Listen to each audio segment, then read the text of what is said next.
strategius.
Here is our schedule. Like, share, and subscribe.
Glad you chose to stop by the channel today. Just wanted to give you an opportunity to really become a part of this community here at the Coach Smook Network. We like to call ourselves the AAA family. The AAA stands for authenticity above all. We just want to give you an opportunity to become a part of this community because we're growing and we're doing something special here as a fan base, not just for Alabama, but the fan community as a whole. We're creating an environment where it's safe to be yourself, be authentic, and meet people who share the same passion you share, whether it's for the same team or not. You can do this by becoming a member of the AAA family. You simply start by just clicking the link provided to you by one of the moderators in the chat, or it'll be pinned to the top of the chat. Click that link, it'll bring you to my homepage. When you get to my homepage, make sure you hit the notifications button and turn on all notifications. Understand that there are multiple ways to support the channel, and each level has its perks. You can go through and read each perk. As we continue to grow, new perks will be added to each level. One thing we would like to highlight that all AAA members are greatly appreciated. It does not go unnoticed that you have taken time and hard-earned money to support this channel. Once you join, YouTube is going to ask for some payment information, and make sure you monitor your subscription dates. Also, if you really want to get interactive with the community and find out what's going on, think about joining our Discord family. This is where you can get into all the fan talk of the community, and also there are networking opportunities. Please be mindful that there are rules and that we expect everyone to treat everyone with respect. Also, if you're looking to partner with Coach Smook Network or sponsor, please hit us up at coachsmooknetwork@gmail.com, and our staff will get back to you in a timely manner. I'm your boy, Coach Smook of the Coach Smook Network, and I thank you for supporting this channel.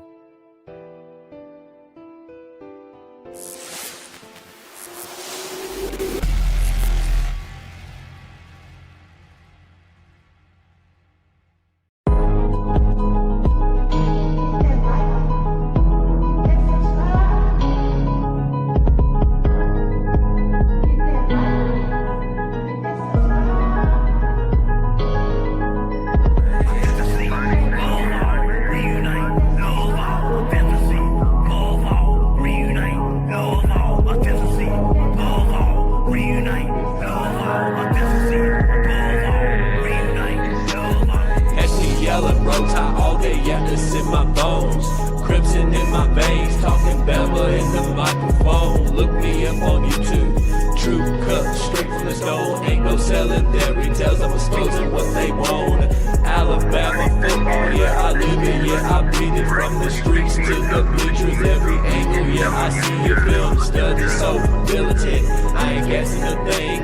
Break it down, every snap is like a coach of the team. Authenticity above all, that's where I stand. If you ain't a real fan, you'll fail with the fan. They tried to box me in, and I keep it though off the frame. Turn the pressure into power, put my stamp on the game. Put me in the game, coach, in the game.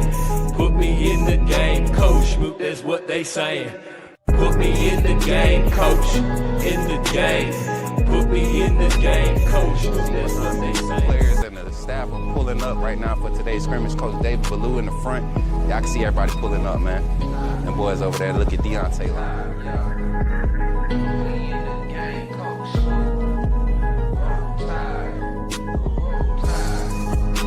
Hey, y'all, I'm walking out of Walmart. Hey, what's your name, bro? Man, my name Michael McKinney, man. I'm a true Alabama fan, and this man does a good job on his podcast, What's up, bro? reviewing Alabama football. Keep doing what you're doing, man. Appreciate that, bro. Tide. Roll Tide, man. Roll Tide Triple A family, let's go.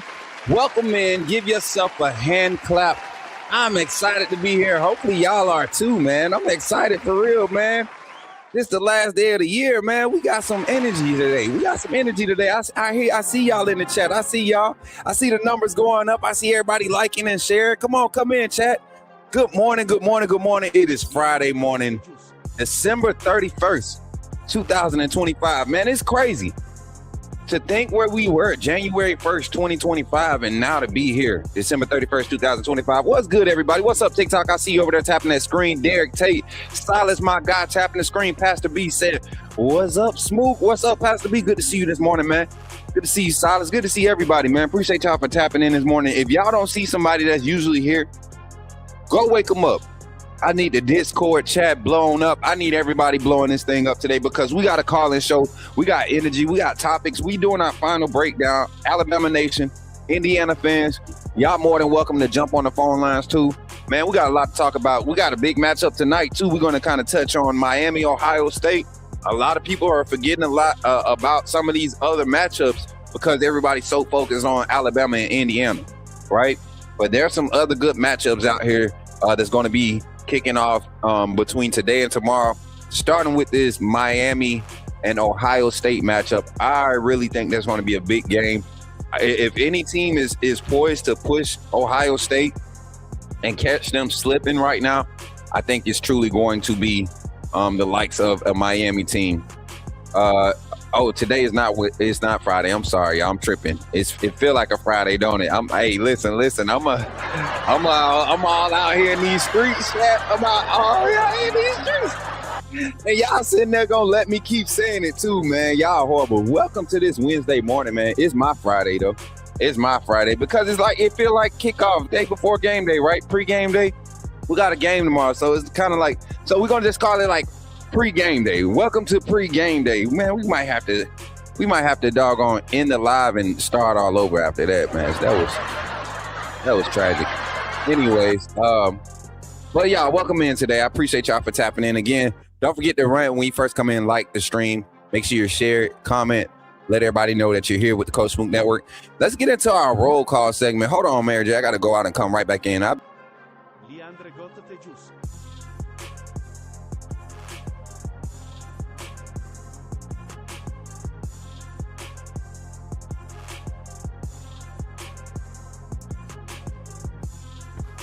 I don't know what was going on, but the dashboard it lags every now and then. So let's get into our roll call segment here on the Coach Smook Network, man. Y'all ready? Let's get to it. Appreciate y'all for being in the chat this morning. YouTube and TikTok, man. I'm gonna give y'all some love today. Let's go. Let's roll them across the screen. Let's go, Tay. Welcome in, Roll Tide, my brother. Good to see you, Bishop. FDR is talking about some good morning, AAA fam, phone booth wartime. It's gonna be wartime. You talking about us in Indiana? Cause y'all ain't got no game to play. Oklahoma at home. They worry about if John Mateer gonna go to the draft or not. Anyway, Dominique Macon, what's up, Roll Tide family? Good to see you in the chat.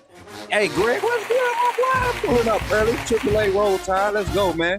And make sure y'all start letting me know where y'all watching from, man. I love to know where our reach is getting, how far our community reach is, because we do a lot of sharing and liking and subscribing and all that stuff. So I would love to let you all know where you're coming from. You might be next to a AAA member and don't even know it. Another Bama fan right there that you walk past every other day in Walmart or Publix or some of y'all Whole Foods markets. You know what I'm saying? Some of y'all got that good money, so y'all go to Whole Foods. You know what I'm saying? Some of y'all be walking by some AAA members. You never know. What's up, Sully? Good to see you this morning. Roll Tide. He's at top of the morning. What's up, Urban Essence? Urban Essence. I need you to hit me up. I need a favor from you. I need a favor from you, sis. Appreciate you for pulling up this morning. The Kinesis. What's up, bro? Man, the Kinesis. I took them L's yesterday on that game, bro. My little troll, he was so happy. Y'all know I don't care about losing on them video games, right? But I wanted to beat him yesterday. I wanted to get him a little butt whooping. I talked to his mom. Shout out to Courtney, man. That was a good sport. That was a good little energy yesterday. If y'all didn't catch it yesterday, we got the edit going to be posted sometime between now and when it's time to be posted, because we got a lot of things happening. Quick announcements, man. Hopefully y'all saw the intro video talking about the weekly schedule. As you all see, if you're tapping in post live, if you're catching this post live, you're not catching it live right now, make sure you fast forward to the 15-minute mark. But if you pay attention to that video, we're going to update that every week. That way you can know when to expect us to have a live show. Now, anything else outside of that is just random. We'll just be reacting, but that will be our live show schedule. So if you see that, if you're here live, if you don't see it, it will be posted on our main page every week. We're going to be cycling a video through. So we're building a team and we're trying to get some things done. So if anybody's interested in coming onto the Coach Smook Network as an editor, or you have some experience and you want to learn more, you want to help us grow using the asset, we can't pay you right now, but you can definitely be a part of the growth. And as we grow, you can benefit from the growth. There's so many networking opportunities when you connected to the Coach Smook Network, because we don't stop moving, man. Roll Tide to my guy, Bama. Appreciate you for pulling up. Man, that was a little hiccup and a cough at the same time. That was weird. It almost took me out, but appreciate you for pulling up, Bama Gump. Roll Tide, my guy. Thank you for tapping in with the Coach Smook Network. Everybody, I see the numbers are up. Continue running the likes up, man. Continue running the likes up here on the Coach Smook Network. I'm going to dive into our segment. Today. We're doing our final breakdown, man. Chatting with Coach Smook, doing our final breakdown. Going to get our final thoughts and our final score prediction for this game. Tomorrow we have a kickoff show. We're going to do it I want to do it at 8 a.m., 9 a.m., somewhere around there. I put 9 a.m. on the schedule, so we're probably going to go with 9 a.m. Tomorrow on the kickoff show, we're going to do our score predictions for the rest of the playoff games too. But because Miami and Ohio State plays tonight, y'all remind me to give my score prediction on that game, because I'm going to be watching that game closely tonight as we get ready to cross over into the new year.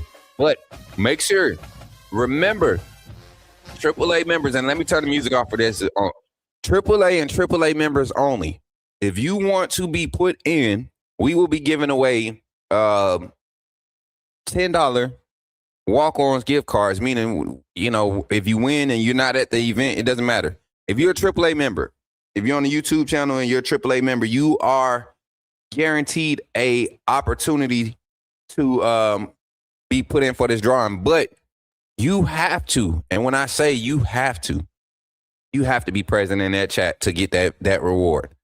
You got to be. So everybody, all my AAA members right now, if you could like and share this video, if you're a member, like and share this video. If you're not a member, you need to become a member so you can get in the drawing. We got a cash prize drawing, cash giveaway, January 19th during the national championship. We're going to do Cash App giveaway, Venmo, however we got to do it to give back to our community and to celebrate some milestones. And continue to subscribe, y'all. Continue to share and subscribe so people can help us get to our 5K goal, man. We're almost at 4.1K, literally 4 days after crossing over 4K. So, well, 5 days now, crossing over 4K. So we're grateful. Now, let's get into the show here on the Coach Smook Network. Y'all ready to get into the conversation? Breaking down Alabama, Indiana, giving our final thoughts, opening the phone lines to getting your thoughts, your score predictions. Make sure you get your score predictions in the chat so that we can put them on the banner. That way we can know who got the score prediction right. Because whoever gets the score prediction for this game, right is going to get a different prize. Not the gift card, but it's a different prize we got set up for y'all that we're working on. So y'all support. Let's jump into this conversation today here on the Coach Smook Network. You're talking about Jalen Milroe and the Pips? The perfect weak side linebacker, right? Put him next to the mic. Not going to take up a lot of time, but I want to say that I'm excited about what. Okay, forgive me, my brother. What's on your mind? Oh, I'm good. I'm just still sorry for all the other content creators now that we have this mega star back in our presence.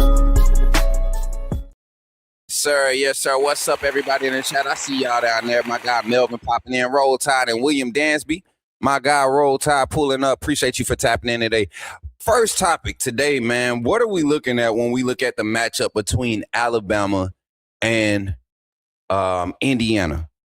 Not a traditional matchup, not one that Bama fans are used to seeing. And usually when we're talking about this, we're more so talking about this in a sense of like our week 2, week 3 cross conference matchup. You know, you get what I'm saying? Like at the beginning of the season, like when we see a Wisconsin or a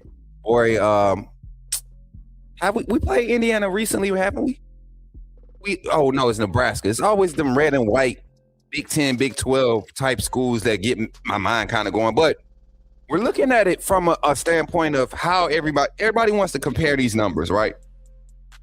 Offense, defenses, we're talking about styles of play, how balanced and physical Indiana is.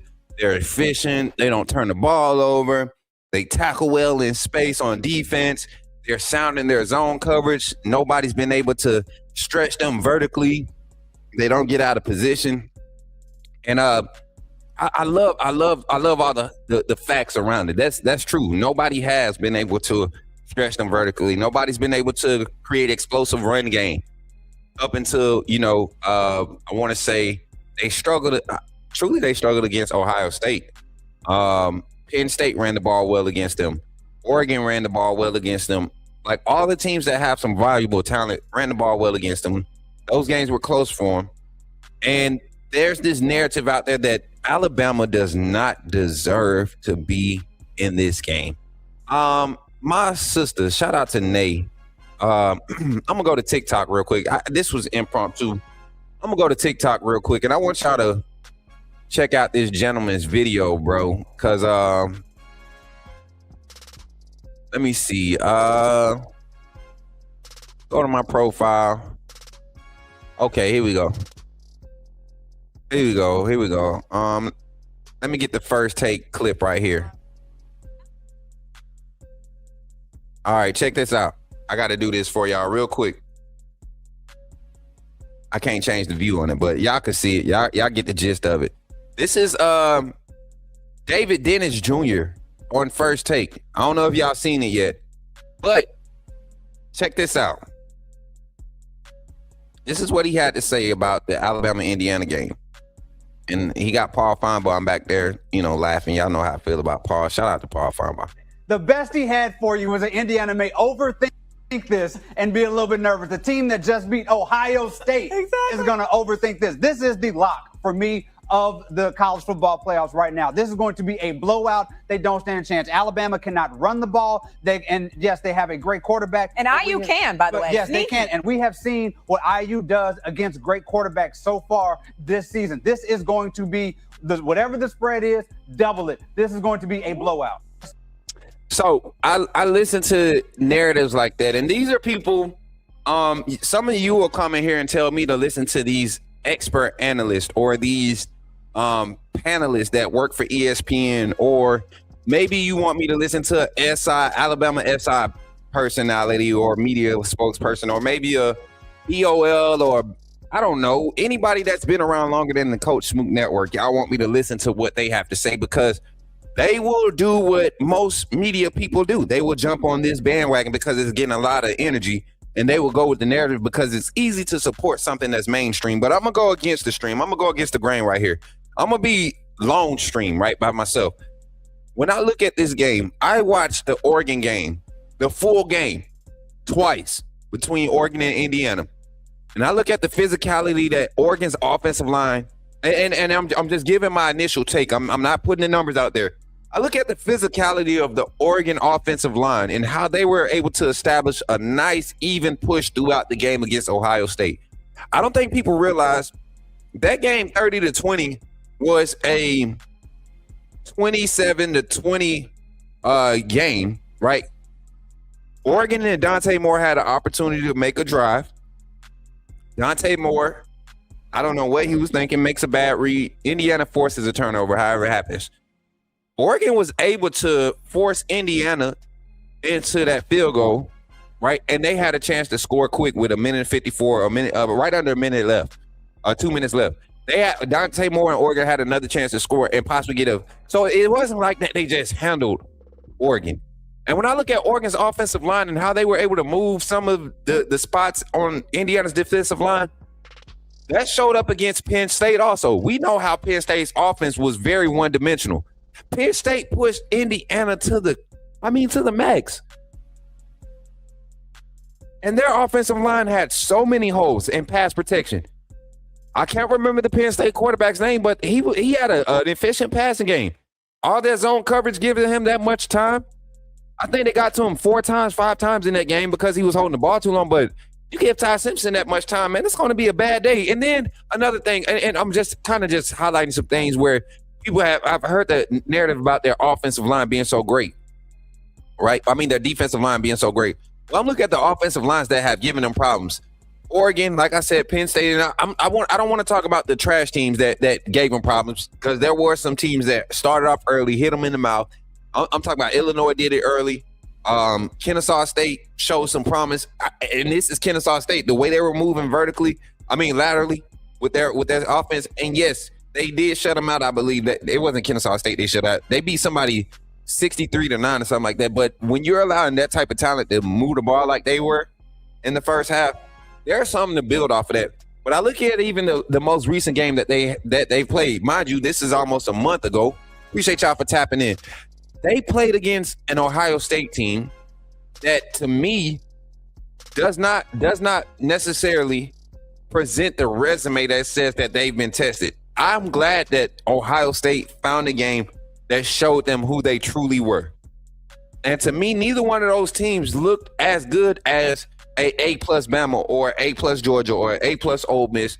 Like, I think the SEC and the competitive balance in the SEC, the competitive spread across the SEC was so much higher than the rest of college football this year that now being in bowl season, looking at all the people that's not playing, that's not getting in these bowl games, you're seeing these young guys go out here and compete for these SEC rosters. That's why I don't put a lot of value into bowl games. But these SEC rosters were stacked with talent. Everybody from every other conference flooded the SEC, and you had 1 or 2 teams from those conferences like Ohio State, Texas Tech, right? These other conferences that benefited from these SEC rosters being overcrowded.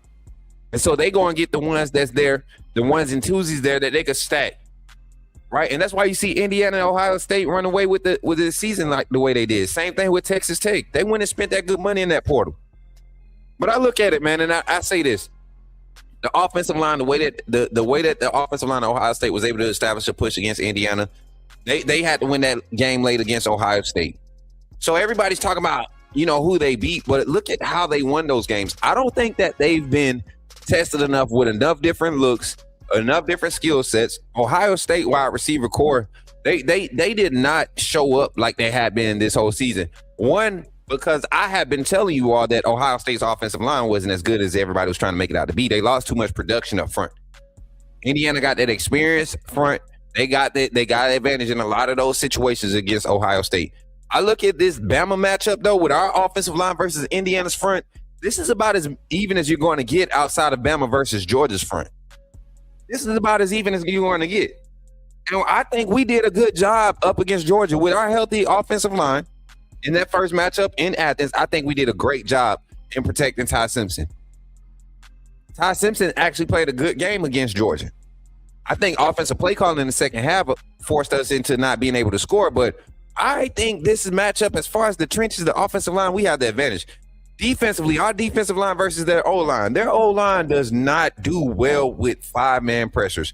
And have you all noticed Kane Womack has been doing a lot of exotic stunts up front with the interior and allowing the second level linebackers, whether it was Justin Jefferson, Deontay Lawson, and Kyle Green, they're kind of playing like this stunt motion where you see, let's say Tim Keenan is at tackle. You'll see Tim Keenan crash at their guard, and that'll cause the center to help. And rolling right off of that Keenan crash, you'll see D lineman, James Smith or LT Overton. You'll see some type of 5-3 stunt or 7-2 or 7-3 stunt, something like that. You'll see something like that working out, and then you'll see the third guy coming right off of that.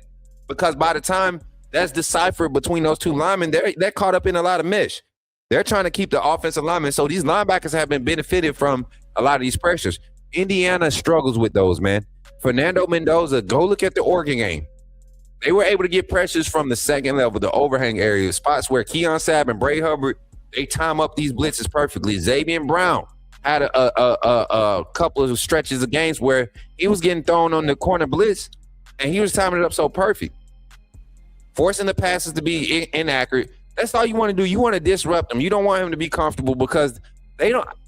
When you got guys like Surratt and Cooper and Bach, all those guys boxed in, and they're not able to get downfield to create space and make their plays, they get frustrated and they start overthinking things, and you start getting guys to lose their mechanics.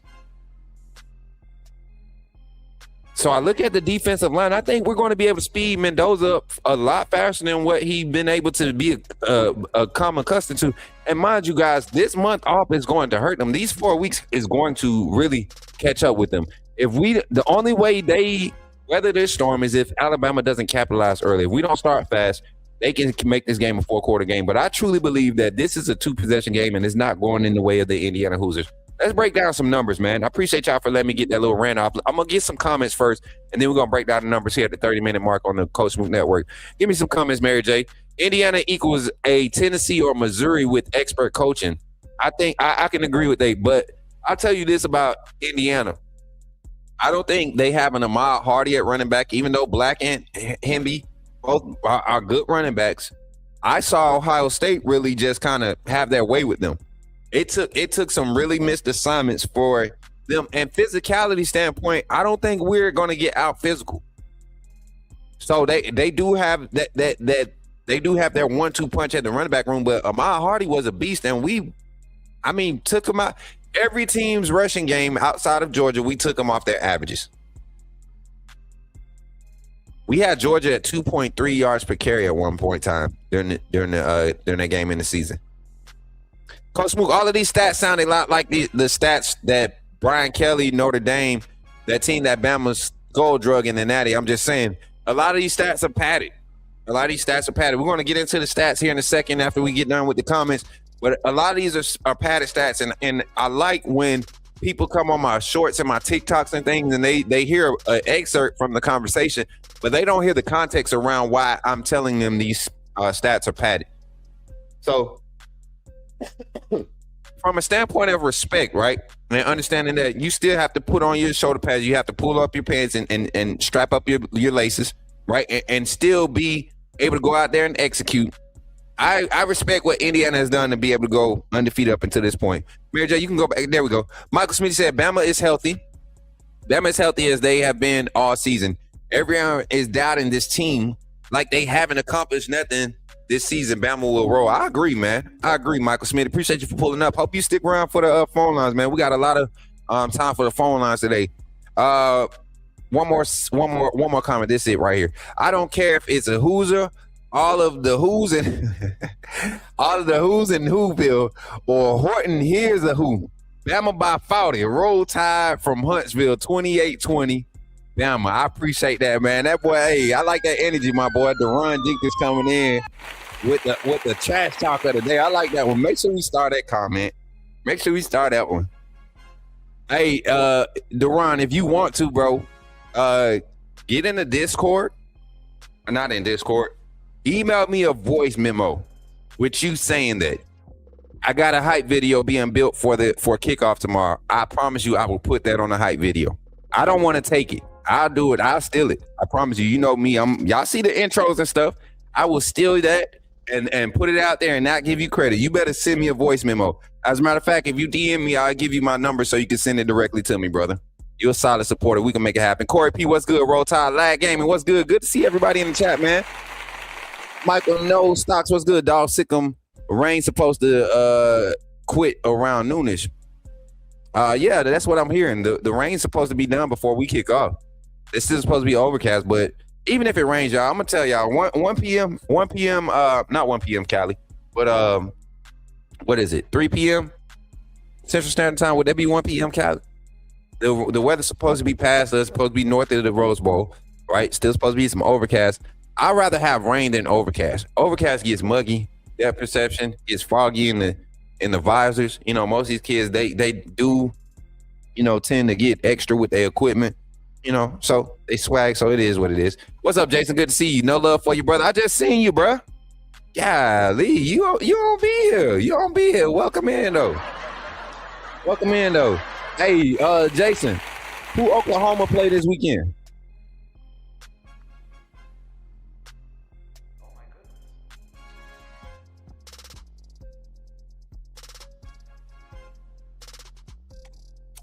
Jason, who Oklahoma play this weekend? I just want to know.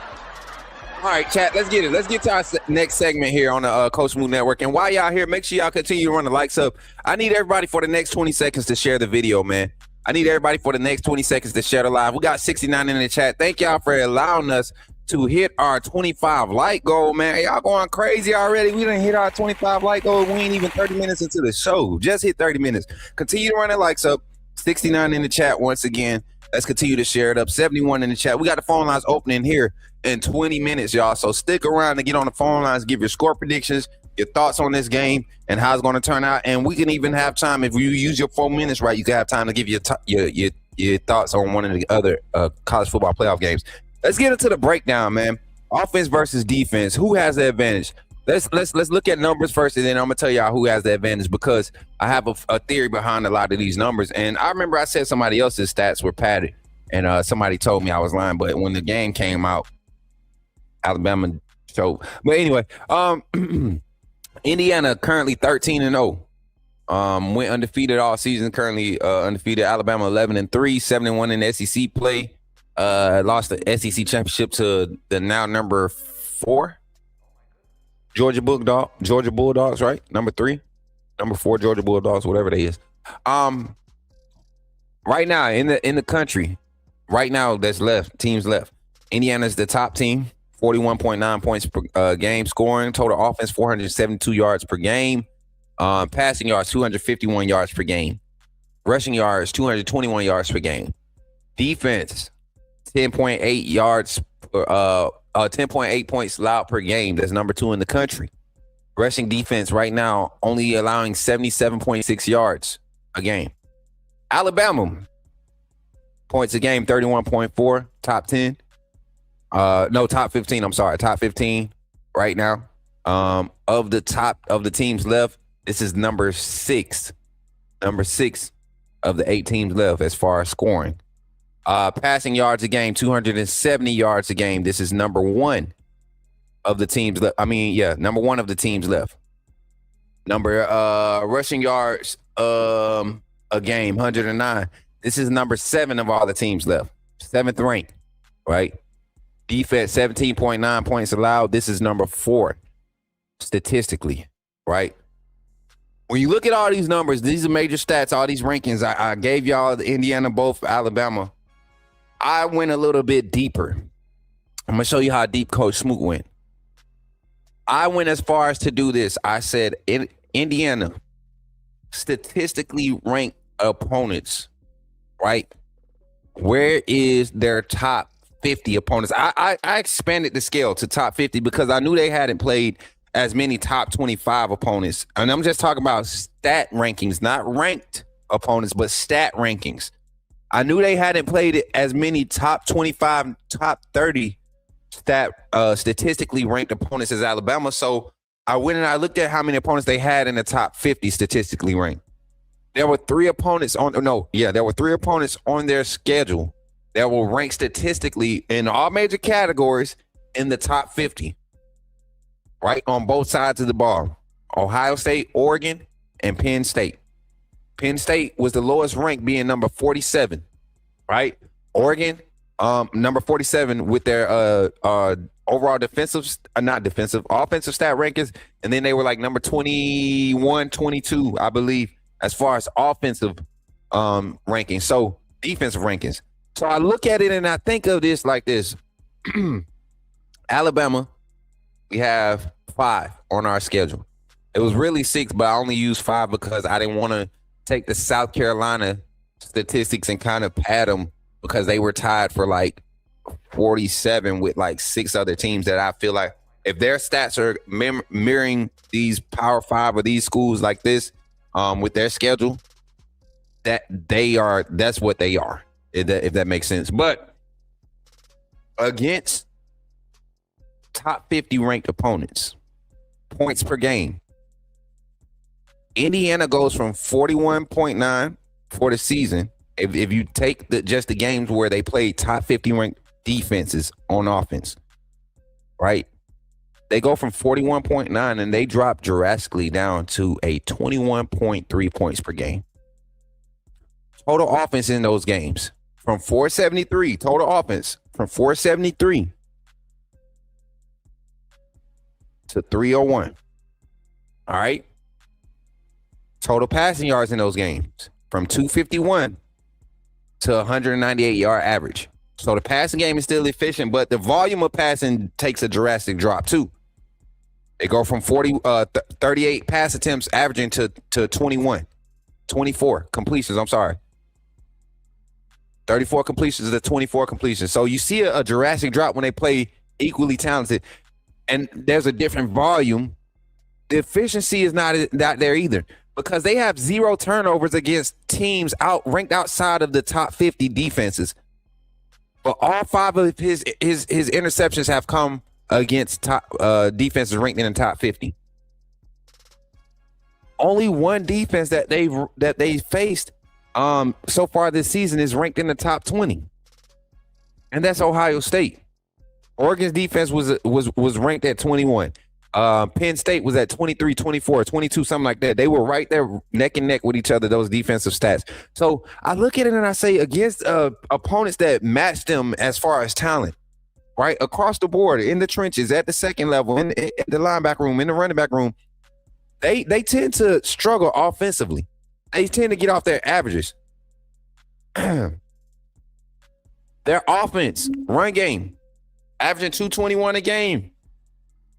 You put them up against those top 50 ranked defenses, those 3 top 50 ranked defenses, they go from 200 yards down to a measly 94.7 yards per game, chat. Now, Alabama right now is averaging 109.9 yards per game. And we are towards the bottom of our conference as far as production, but look how many top 50 ranked defenses we play. And I told you I only gave you 5 teams with both offense and defenses ranked in the top 50. Alabama played the conference, the SEC conference had of the 16 teams in the conference, is it 16 or 14, y'all? We had 11 defenses ranked in the top 50. 11 defenses ranked in the top 50. So for the SEC offenses in the SEC, your probability of seeing a top 50 ranked defense in the season is a much higher than what Indiana has seen. And I would like to think that those things translate. When you're talking about skill gaps and all of this, those numbers translate. They tell you where to look. Against top 50 ranked offenses, Indiana's defense, let's talk about it. Let me scroll down. Do I got my defensive stats? Here we go. All right, against top 50 ranked offenses, Indiana's defenses against top 50 ranked. I don't even want to talk about their overall stats for the season anymore. My point is against actual competition. And I say top 50 to me is a good spread, because I think top 50 covers, all the powers to be in your SEC, all of the top heavy powers in the ACC, giving them a fair chance of rivalries and that skill gap balancing out. You got the Big 12, the Big 10, They're heavy. They're top heavy conference, but the Big 12 is more balanced to me now than what the Big 10 and the ACC are. There's a good talent spread in the Big 12. And then your group of fives, right? Just percentage wise, ratio wise.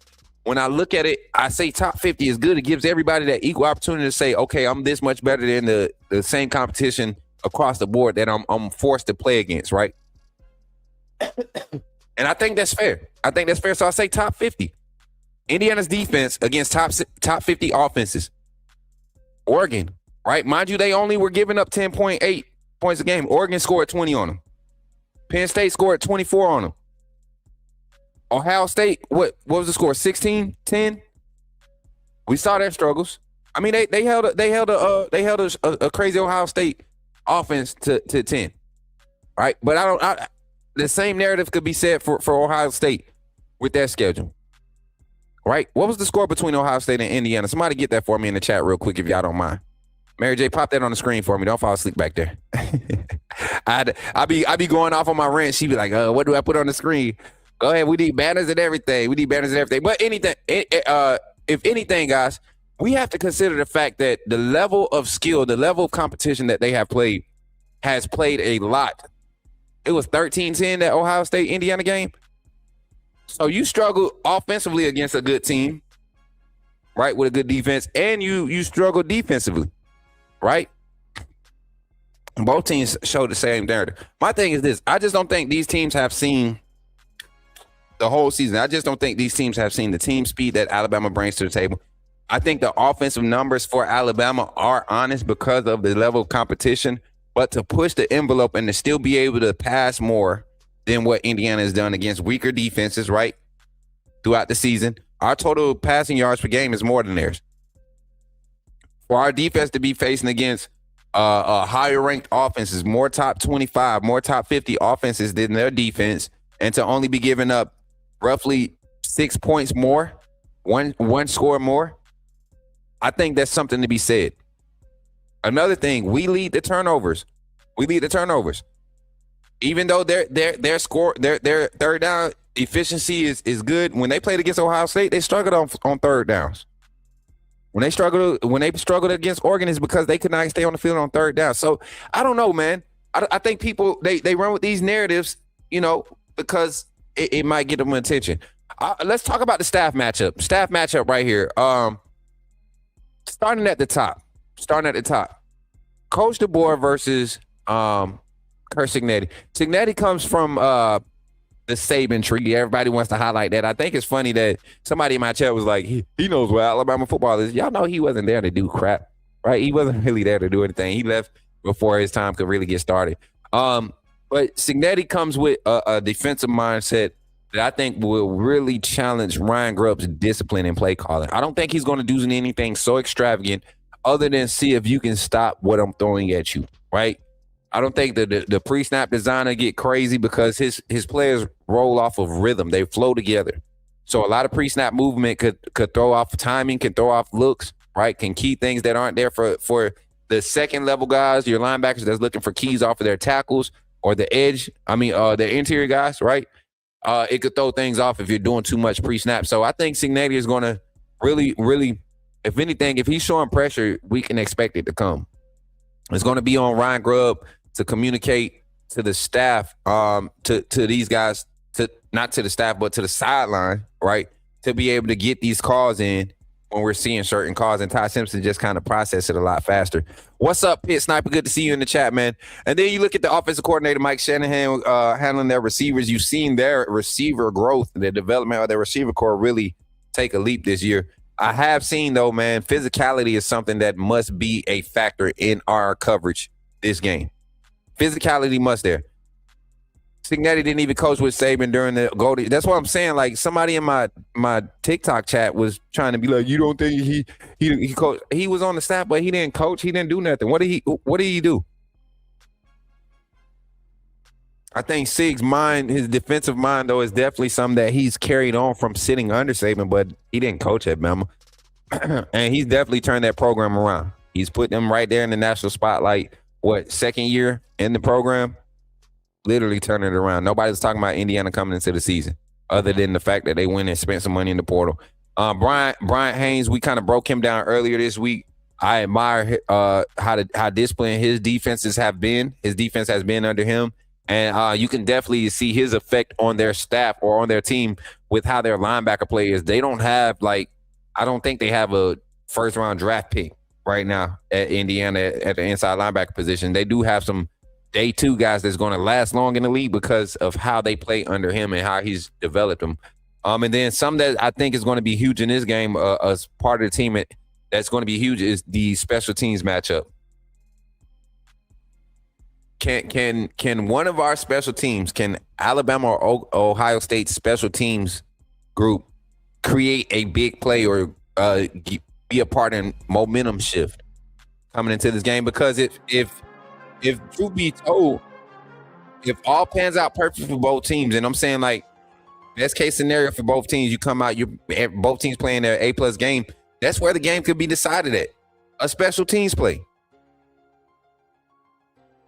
So you gotta hope that Alabama can kind of bring that energy on all phases of the ball and then execute at a high level. But when I look at the matchup between head coaches, Kalen DeBoer, Cignetti, both of these coaches coming in, kind of Kalen DeBoer not necessarily reviving, but kind of just reinstating some life into the Alabama fan base post Coach Saban retirement. Cignetti getting the opportunity to revive a prestigious program, right? Both coaches on the right track and doing such. Coach Kalen DeBoer, 2 winning seasons already, playing in his first college football playoff as the head coach at the University of Alabama in his second year. Should have been in last year. You take away the technicality, right? It should have been in. We still gonna hold on to that. It hurt a little bit, just a little bit, chat. It hurt just a little bit, but we you see it, man. Both cultures are kind of breeding the right product to put on field and be competitive in the national picture. So when I look at the matchup, man, who has the advantage? Who has the advantage? Cignetti has not been at this level at this stage. You know, that time off, he's probably had a lot of time to really get in his guys' heads. Has that, that extra time off gotten to them? Is it going to affect how he calls the plays? This is going to be interesting to see how that turns out for Cignetti. But Kalen DeBoer has been here before. Right, he's been here before, and when his first time here, the first round playoff game he played, y'all remember it was against who did Washington beat that year? Texas. They beat Texas that year. Texas took them to the wire, but game management, Kalen DeBoer does I feel like he does for the most part, makes the right calls in those tight game situations. So. I like the matchup here. Cignetti with the experience, the defensive mind. I like the matchup. Who has the advantage? I would think because of the extensive use of weapons that we can display, I'm going to have to go with Kalen DeBoer. Now, Cignetti, he has his guys. I think they lack depth on the defensive side. So that base coverage only looks good when you got high IQ guys that know how to anticipate things or can decipher things and kind of jump routes, fill run lanes because they've been there before. So, I'm going to go with Kalen DeBoer with the edge as far as that. The coordinators matchup. Ryan Grubb versus Bryant Haynes, their defensive coordinator. We talked about it earlier this week. I think right now the defense coordinator of Indiana has the edge right now. He's shown an ability to consistently make adjustments that put the defenders in favorable positions against offenses. Ryan Grubb has had a tendency to get out of favorable positions, right? Because of his play calling. We'll be on a 3rd and 1 and he'll try to end around with Latair Brooks or, try some shovel crap that we have never seen. And it'll cost us, some momentum. So I give the edge to Bryant Haynes. And that's just me being straight up. If we can have disciplined play calling from Ryan Grubb or more efficient play calling from Ryan Grubb, I think we have a good game and pretty much let the Jimmies and the Joes play out on the field because I don't think he's a better play caller. Or a smarter or more adept at the game of football, Ryan Haynes. I just think Ryan Grubb he gets excited sometimes when he sees things flowing and he wants to see certain things quicker than when they need to be dialed up. And lastly, Alabama's defensive coordinator, Kane Womack versus Indiana's offensive coordinator, Mike Shanahan. Mike Shanahan has NFL experience coming down to the collegiate level. You see the direct effect that's been happening from even back when Joe Brady came down to LSU with Joe Burrow. We saw that match made in heaven, how those guys, those quarterbacks, the receivers, they benefited from those type of concepts. The great thing about Alabama's defense in the secondary going against this type of concept, these type of play callers, is you have a coordinator on that side of the ball, or you got an assistant coordinator on the side of the ball, Coach Smook, who has that NFL play calling experience. So it's going to be a good game, y'all. It's going to be a good game when I look at the matchups.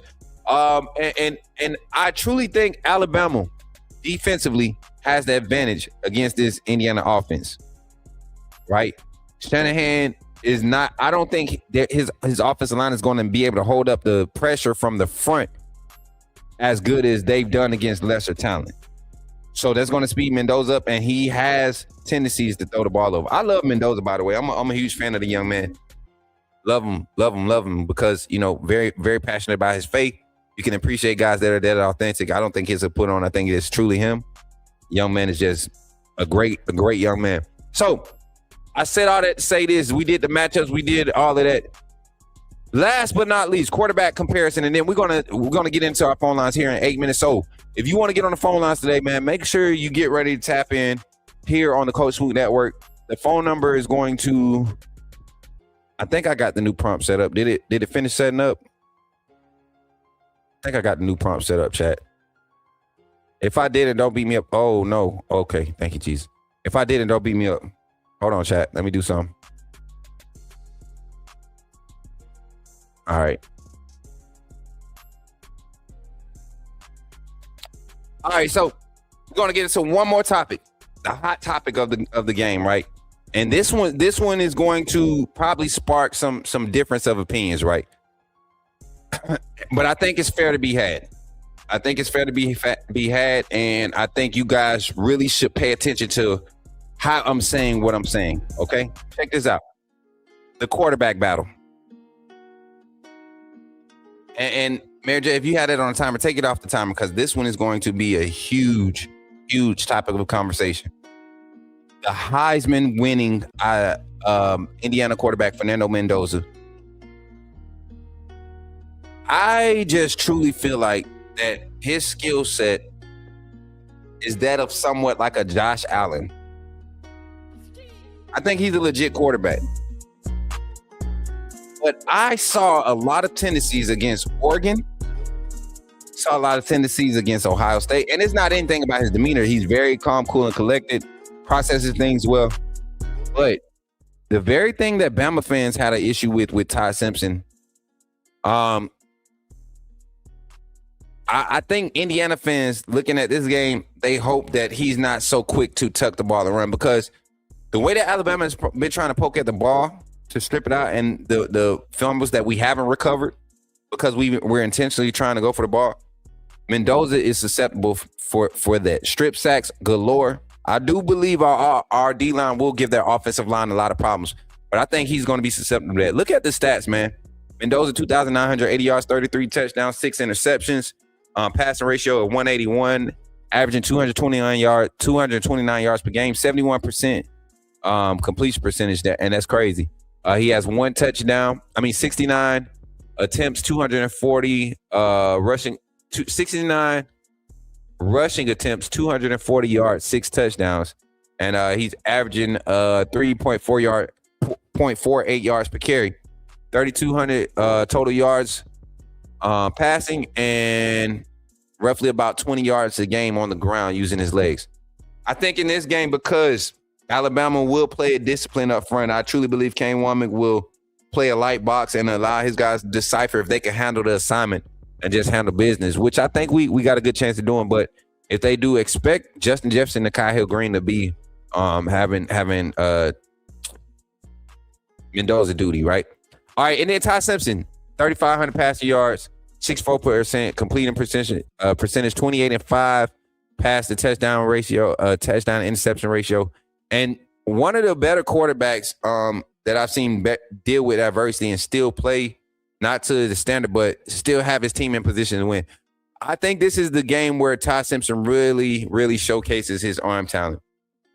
And for that reason, the edge I give to Ty Simpson. Y'all, we're going to be back right after these messages here on the Coach Smook Network. Y'all check it out, man. We got our show schedule for the week here popped up for y'all. Then we're going to shout out to our sponsors, Walk-Ons, for supporting us and sponsoring our call-in segment. When we get back, the phone call line is going to be open. My final score prediction going into this game, and I might adjust it because I'm trying to wait to see exactly what the weather is going to be like. But if we're able to play at a normal pace and Ryan Grubb, my synopsis, here we go. Let's do that before I go to the break. I tried to jump out the break too. I thought it said 58 minutes, Mary J. You know how my glasses be kind of fogged up when I get too much grease on them, you know what I'm saying? So we got to make sure we stay on time. All right. Oh, y'all laughing. I'm serious, man. I'm serious. I gotta stay on right. Stay on right. Appreciate y'all for tapping in again. I'm sorry, y'all. I got like a weird feel. Let me drink a little bit of water real quick.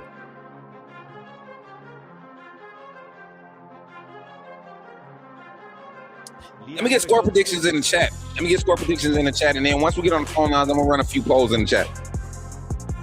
My score prediction coming into this game, Alabama versus Indiana. The way I see this game going, Alabama starts off on defense. I would love for us to start off on defense. I think you start off with a long drive from Indiana, maybe a 6-7 play drive that doesn't result in points, but does showcase like we're going to take our time. We're not in the business of trying to beat you guys over top. We want to beat you with physicality. But I see the defense kind of holding up, especially early on in the game. If Alabama comes out and we run the ball more than 6 times in the first 10 snaps, if we run the ball at least 6 times, I say 4. If we run the ball 4 times in the first 10 snaps, and that run game looks like 4 carries, 5-6 yards, so be it, chat. So be it. Let us have it. Let us do it. And then run with that. Build off of that, bro. Build off of that. If you build off of that run game, you're averaging 3 to 4 yards per carry, right? You can hurt Indiana. They're not used to giving up 4 yards per carry. And the offenses that they have given up, they haven't stuck with the run game. Ryan Grubb has to stick with the run game. We stick with the run game. You have to put extra assets in the box. I like the matchups with our wide receivers versus their secondary. Ryan Williams, I think, is due for 2 or 3 big plays this game. So when I look at all the narratives around it, being counted out, the underdog, Alabama setting up for this matchup, I'm going to go Alabama 35, Indiana 13. I do think Alabama handles this game like decisively. When I say decisively, I mean decisively. The lack of physicality that everybody keeps talking about, Kane Womack and this defense, they're humming, man. The O-line is going. Caden Proctor, Wilkin Formby, Michael Carroll, Jaden Roberts, Parker Brailsford, Cam Dewberry. You guys better be ready because I think this is y'all chance to eat. And Grubb, get them a chance to eat, man. Get them a chance to eat. It's not just about the running backs, chat. I don't care which back we throw out there. I don't care. As long as we close to 100, 180 total rushing yards by the end of the game, I know we did something. So, again, 35-13 Alabama. 35-13 Alabama is my final score prediction. Hey, remember, drop your scores in the chat so we can get them on the banner and show y'all some love. Listen, we'll be back right after these messages. If you're not a member of the AAA family, take a moment and become a member of the AAA family. We appreciate y'all, chat. Glad you chose to stop by the channel today. Just wanted to give you an opportunity to really become a part of this community here at the Coach Smook Network. We like to call ourselves the AAA family. The AAA stands for authenticity above all. We just want to give you an opportunity to become a part of this community because we're growing and we're doing something special here as a fan base, not just for Alabama, but the fan community as a whole. We're creating an environment where it's safe to be yourself, be authentic, and meet people who share the same passion you share, whether it's for the same team or not. You can do this by becoming a member of the AAA family. You simply start by just clicking the link provided to you by one of the moderators in the chat, or it'll be pinned to the top of the chat. Click that link. It'll bring you to my homepage. When you get to my homepage, make sure you hit the notification button and turn on all notifications. Understand that there are multiple ways to support the channel. and each level has its perks. You can go through and read each perk. As we continue to grow, new perks will be added to each level. One thing we would like to highlight that all AAA members are greatly appreciated. It does not go unnoticed that you have taken time and hard-earned money to support this channel. Once you join, YouTube is going to ask for some payment information, and make sure you monitor your subscription dates. Also, if you really want to get interactive with the community and find out what's going on, think about joining our Discord family. This is where you can get into all the fan talk of the community, and also there are networking opportunities. Please be mindful that there are rules and that we expect everyone to treat everyone with respect. Also, if you're looking to partner with Coach Smook Network or sponsor, please hit us up at coachsmooknetwork@gmail.com, and our staff will get back to you in a timely manner. I'm your boy, Coach Smook of the Coach Smook Network, and I thank you for supporting this channel.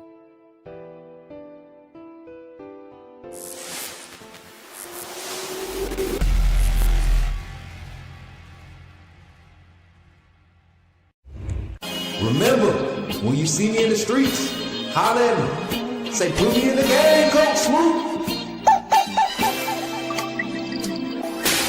At Walk-On's Sports Bistro, the games are on, the food's delicious, and here you are always part of the team. Welcome to Walk-On Sports Bistro, where every day is game day. Whether it's a post-win celebration, drinks after work, or taking the fam for some made-from-scratch favorites, Walk-On's is your go-to for good times, craft beer and cocktails, and bold flavors for fans of all ages. From melty mozzarella logs to Hall of Fame level burgers. Stop by today or order online or in the app. Walk-On's Sports Bistro. Game on. What's up, everybody? It's your boy, Coach Smook, here from the Coach Smook Network, and we're bringing the game to you. Join us live at Walk On Sports Bistro in Montgomery, Alabama for the ultimate Alabama versus Indiana watch party on January 1st, kicking off at 2 p.m. Expect a next level atmosphere, multiple big screens, real fan interactions, and the chance to connect, network, and vibe with fellow Alabama fans like never before. And here's the kicker. The first 30 supporters in the door, you get into the VIP area. Beat me there, don't meet me there. And remember, And say, put me in the game, Coach Smook.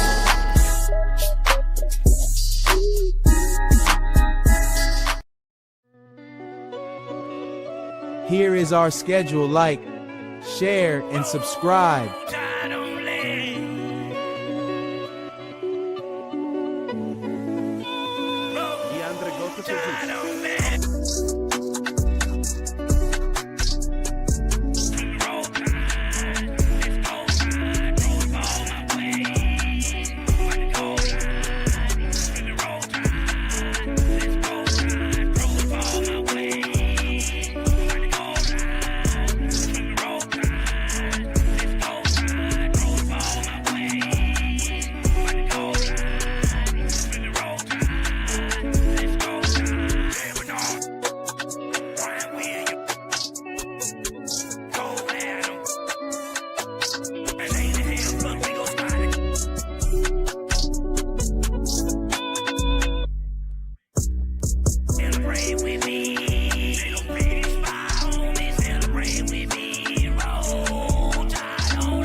Y'all give it up for yourselves, chat. I appreciate y'all for tapping in, man. Run the comments up, run the likes up, continue to share the stream. We are ready to continue this live, man. The phone line is going to be open in 2 minutes, y'all. A few minutes to acknowledge your comments and talk to y'all. about what's going on, man. Indiana-Alabama matchup. I think more of the country is focused on it because, once again, you have more Alabama hate than you have love for football. And it's sad that the college football fan base is that obsessed with Alabama. But at the same time, I love the attention. It works out for us at the end when we do disappoint and win, right? When we do disappoint the masses and win. So appreciate y'all for tapping in. Gratitude over expectations, and you'll never have a bad day. I'm so proud of this team. Play hard and go get the W, boys. Facts. I like that. Appreciate the support. Appreciate you for tapping in today. Sig is a dog. He's built right. He's a winner, and he and so is our guy. Facts. I like Coach Sig. I love what he's doing. Everywhere he's been, he's had quality success in developing players. That's what you appreciate about quality coaches in the college football rankings or in any level of coaching or athletics. Indiana about to get punched straight in the mouth by a pissed off, written off Alabama team. Roll Tide. I gotta say that again, Mary J. Lead that up. Go back. I gotta say that right. Go back, Mary J. I want that one back. Bama Man 256 said, Indiana about to get punched in the mouth by a pissed off, written off Bama team. Roll Tide. Give it up for him, Bama Man. Indiana. All right, man. Let's go. Let's roll it. What we got next? What's wrong with my volume? I feel like my headphones are low. Man, we're going to knock Mendoza out, LOL. And I think he's pretty good QB, but I don't see his physicality. We've seen better as far as mobility. I will say that we have seen better, but these quarterbacks nowadays have a new sense, right? A new sense of like elusiveness. So phone line is now open. 334-625-1121. We got our first call. Let's see who it is.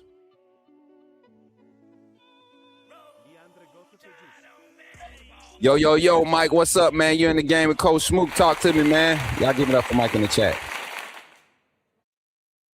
Nothing much, Mike. Hold on. Let me get you tied into the stream real quick. There we go. We got Mike on the line, y'all. Y'all give it up for him. Go ahead, Mike. You good, man, brother? This game can't get here soon enough, man. It seems like we hadn't had a game in 6 months. Listen, man. And we just played what? Man. 8 days ago, 9 days ago now? No, I know, man. It's crazy. It's just, man, I've been seeing a lot of videos of our guys getting interviewed while we've been in Pasadena, and they look loose. They look confident. They look loose. I'm telling you, man, I think we're going to do it. I think it's going to be convincing. Me too, man. The more I sit back and I just kind of let the rest of the media do their thing, trying to jump on bandwagons or this hype train about certain things. No way you put. Hold on, time out. I'm sorry, Mike. He goes straight to the dungeon. Send him to the dungeon. He don't get no comment on the screen. He goes straight to the dungeon. Straight to the dungeon. And Georgia fans, y'all know who I'm talking about. I ain't even gonna say his name. He never gets a comment on this screen again. The next comment he gets on this show that gets showed on the screen is when he purchased them doggone 5 gifted memberships that he's supposed to been blessed some of these new folks that's been tapping into the stream with. New members, if you ain't ready to purchase a membership, just know Dares owe you one. Just know that, all right? So shout out to y'all new members for pulling up. Boo that man Dares for even popping in and thinking he got a right to comment or anything. Him and Kaden, they can't say nothing in my chat. But Mike, yeah, man, I had to handle that real quick. I'm sorry.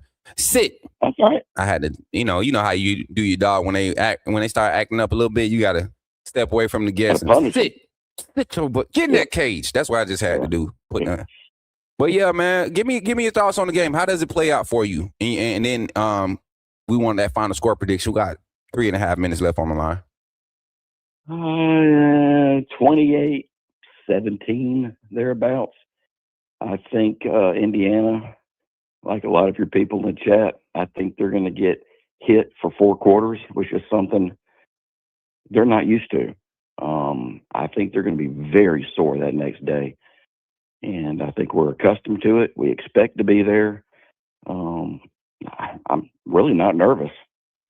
Usually I get a little uptight before games. I feel very confident. Facts. Y'all got the caller on the line now, right? I know y'all can hear him, right? Y'all can hear him now. Okay, they got him. They got him. Is this my? Hey, hold on. Go ahead, man, Mike. Hey, Mary J. I'm starting a comment, but go ahead, Mike. So in this matchup, what is your concern? Because there's always concerns with Bama fans, and me and you have had some.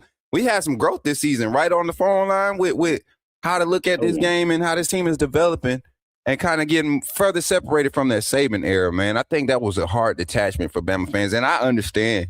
I'm a person. I move on quick. Look at how many kids I got. Like, all jokes aside, I move on quick. So naturally, I was able to go ahead and start embracing the y'all laughing. Why y'all laughing? That's a serious statement. I did move on quick. I don't waste time. Life is too short to be holding on to the past when it's ready to move on. But what's your concerns going into this game, Mike? I would say drop the ball, drop balls by our receivers. We have got to eliminate that. We cannot afford to leave yardage on that field. We've got to maximize our catching is number one. And number two, I would say it's those unfortunate defensive alignments where the guys are unsure sometimes where to be. Thank God it's not very often, but it's those gash plays where we give up 25, 35, 40-yard runs when they didn't hit the right hole. Other than that, I feel good, man. I really do. Me too, man. And I think the closer it gets to the game for me, the more that people highlight these stats about Indiana's offense, I go and I try to find those games where they look scary. And even the 63-point matchup that they had, they didn't look scary to me. You get what I'm saying? Like they look like, they look like a Vanderbilt team beating somebody 63 to 0. They look like a Tennessee team beating up on Chattanooga in week 3. You know, that's what, because a lot of the competition, that's what it was. And it is what it is, man. At this point, is all it is just showing up and making them regret ever wanting to play against the Alabama Crimson Tide. So, my guy Mike, final thoughts, man. You got 20 seconds. Give your game day shout out, man. Do a game day shout out. Let's get you remembered for something. Say something that you want the Bama fan base, the Indiana fan base, just the Coach Smook Network family to hear on your way out the door, brother. Indiana, you better strap it up and bring your game. And even if you do, it ain't going to help. Bama's going to win 28-17. Hey, I clipped that. Roll Tide, Big Mike. Y'all give it up for Big Mike. Let me ask you your opinion. This is not a Ryan Williams bash by any means. We know what his problem is. He's not using his hands and then bringing it in, tucking it, and run. Is it possible during this last week or so that if he was to get on that jugs machine, I assume he's been practicing, can he fix that in a week, or does it take longer to break that bad habit? It's a one play fix. It's a one play fix. I guarantee you, the first time Ryan Williams uses his hands to secure a catch out of the air and snatch it out the air and take a hit with in that or immediate fall in it, and he feels that, and it don't have to be on a big play. It could just be on a screen. If he snatches the ball out the air and takes a big hit after that, I guarantee you something in his brain is going to be like, that's it, because he's done it before by accident. It's been times where Ryan Williams has made catches and it surprised him. He's like, oh, snap, it's in my hands. Like, just go back and watch highlights. But we appreciate you for calling in, Mike. Phone line is open now. Chat 334-625-1121. Appreciate everybody for calling in. Y'all give it up to Mike, man. 334-625-1121. He made a great point, man. I do believe if you that type of dog, right? Kobe Bryant did it. Michael Jordan did it. They miss a game-winning shot. You know what they do? They don't wait till they get back home and start changing. They go and they shoot that same shot 100 times till they make it 100 times. Not 100 times. They shoot it until they make it 100 times. You know, Giannis Antetokounmpo a few seasons ago, went viral for he was trying to get some shots up because he went like 2 for 16 from the line in a regular season matchup, and he was at an away game, and players are supposed to be able to be on the court and practice, you know, for the time that they're in town. So he goes back on the game court, and they're supposed to be getting ready for another event, mind you. But he's out there just wanting to get some free throws up because he was off. He was off bad. And they started trying to take the goal down. But the moral of the story is the reason why I brought that up is, and the phone line is open 334-625-1121 440, or you can call back. Shout out to Lag Gaming for the $5 super chat here on the Coach Smook Network. Even if we win, they will say, well, it was a bad day for Indiana. There is no way Bama will beat insert Oregon/Texas Tech. I get you, bro. Appreciate the $5 super chat. Exactly, man. Or they'll be saying what I've been saying the whole time. Indiana had not been tested all year, and the games that they were tested, they struggled. So it's no surprise to see a battle-tested Alabama go into this matchup where they clearly have the same amount of talent as Indiana, and they will go out and win. I guarantee you somebody AI clipped that. Oh, my Lord. I'm going to turn the siren on for myself. I felt that one. Did that not sound like some ESPN BS on Friday morning that we going to hear after we win? Do that not sound like a BS ESPN headline? Imagine, just imagine the Big Ten, or I mean not Big Ten, but what is it, Fox, FSN? Imagine just wait till Clack gets on after we beat Indiana. This Alabama team is so overrated. Now I've been telling people all season, this Indiana team is good. They have Mendoza, but outside of that, what have they really been able to display? They really relied on the run game. We know in the SEC they're built on, like, I guarantee you, man, I can mimic all of these bums that call themselves experts and hate on Bama. Even Damian Harris talking about Alabama's not physical enough. They don't possess the talent. Boy, you understand, man. All from Jimmy from Ohio put me. Yo, Jimmy, what's up, man? You in the game? Fuck you, man. What got Jimmy on the line? What's going on, Smoke, man? Yeah, I was just listening to you, brother, and I definitely agree with you saying. It's kind of, it's almost kind of sickening, man, watching media talking about Bama. It's almost like we never been here before. It's like Indiana is the team that's been the top dog for years. It's so strange, man.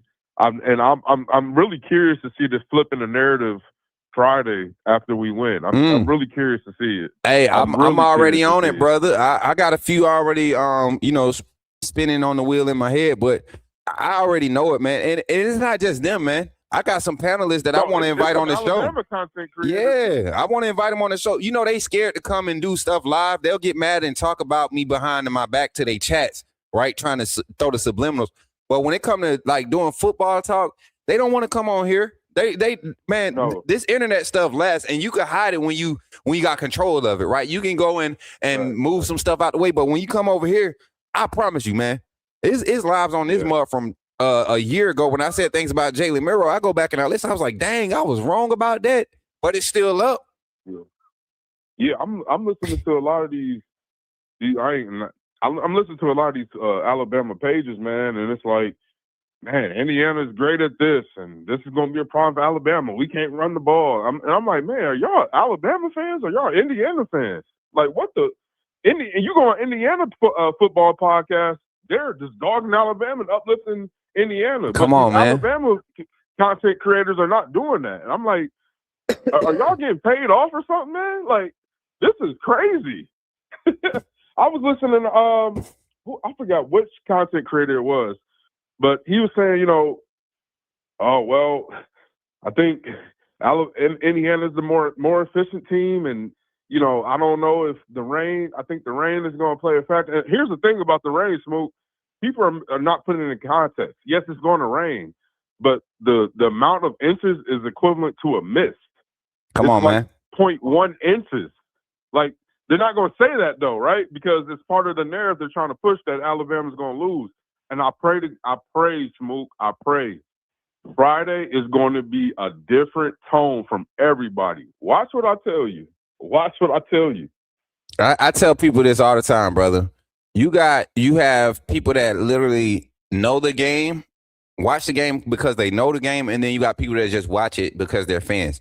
And a lot of these panelists, even though they played the game, they don't mean they know it. They're fans. They played it. They're fans of their egos. I get tired of seeing Damian Harris, bro. I just get get tired of, like, I loved how Marlon Humphrey used to troll Bama after Saban retired and all that. It was funny. But even he got the picture. He shut up. Damian Harris is on this platform on these networks, and he's trying to speak from a standpoint. Go and find me a take where he's talking about some actual like averages or numbers that make sense to support his doggone argument. Like I just it's guys like that, man. And then even the guys like you said, some of these panels, I tapped into the Bama Standard for the first time in a while, man. Yeah. I went over there. Even and that, man, they changed, man. They've changed. They've changed. They're doing a lot better. I can sit there for 10, 15 minutes now. But I'll say this. Right. There are certain things when they talk about concepts and scheme, I wish that people would evolve from this old mindset that feels like the way that Coach Saban ran the on-field, not off-field stuff, keeping guys accountable, militant, how you practice.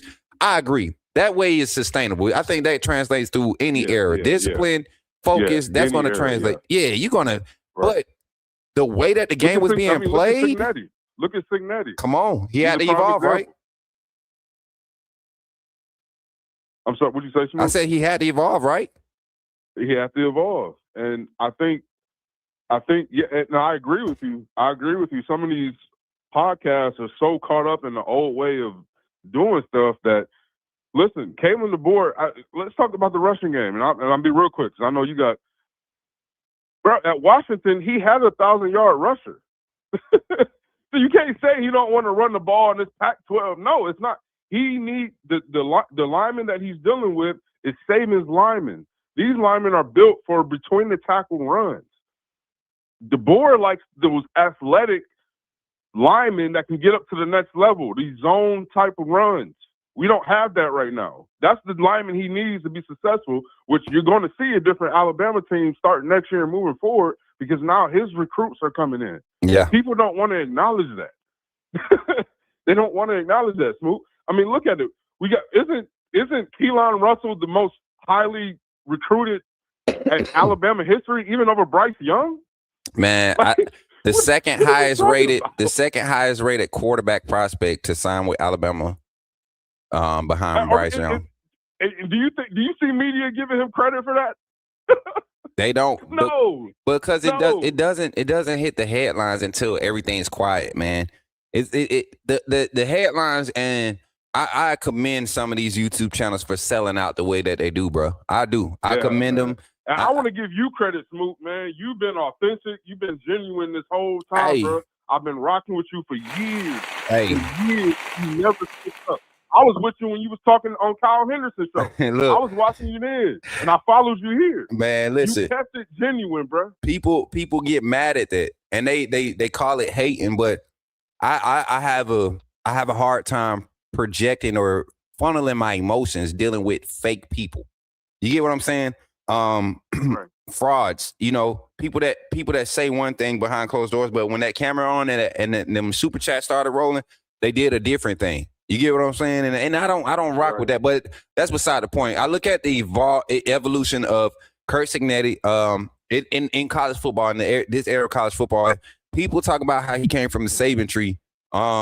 Look at all of the Saban disciples and where they struggle at in a lot of these big games. There gets new age, new concept style coaching, right? Yep. Kirby got the best of DeBoer because of health this past game, and it showed. Oh yeah, that was nothing but health. But in the two games where Alabama was healthy against Kirby, the coaching matchup is not even close. It's like the games were close, but the coaching matchup isn't. Yep, and Smook, and I'm gonna get off here with you. I wanna ask you this, brother. Two things, and I'm done. Mm-hmm. I don't think, not just in the Alabama community. I'm talking about nationally. As far as, I don't think Davian Brown is getting the credit he deserves, bro. Yeah. let's game closing pick against Georgia last year. Mm-hmm. Pick against Auburn last year. Pick against Tennessee this year. Pick against Oklahoma this year. Listen, man, I don't know what else this man got to do. He don't say nothing. He's under the radar, but he comes up and works. He works hard, man. Yeah. And when we talk about DBs and corners from Alabama, when it's all said and done, he has to be mentioned. He's the quiet version. He's another version of what I believe. And we don't talk about D. Milner's career at Alabama enough, and the impact he had. D. Milner was ball hawk too. I even say Javier Arenas. You know, a lot of big time plays, just big time moments from him. But because his numbers weren't like that of what you saw from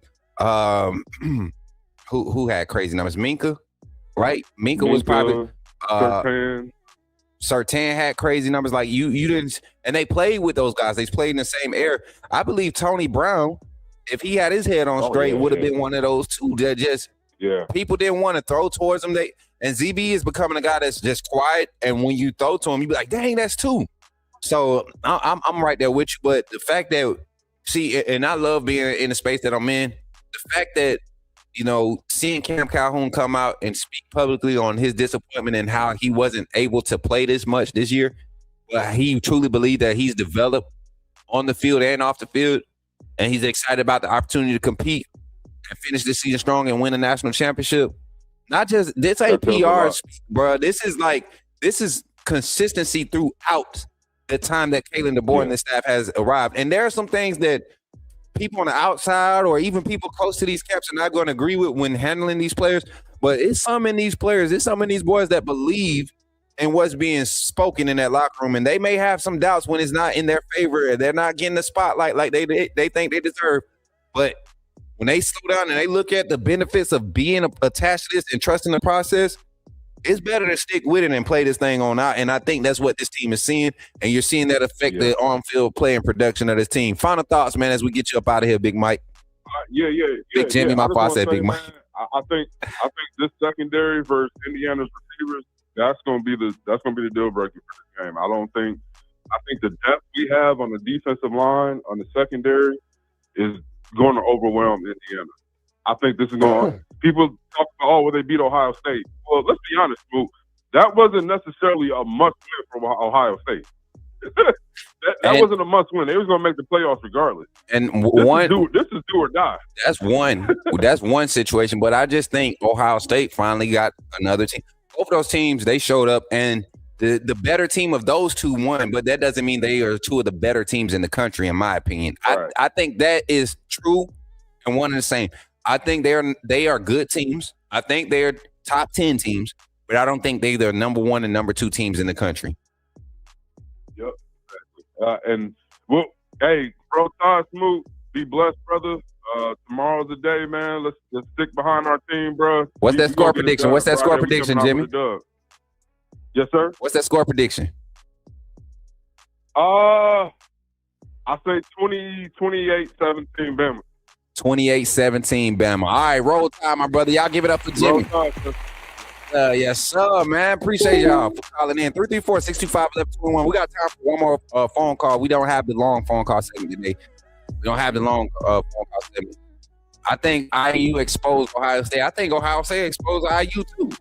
You're talking about a 13-10 game. Nobody really got to do anything that they wanted to do. All those numbers that they had coming into that game, when you played against somebody just as good as you were trash. I will say this. This is what I mean by level of competition.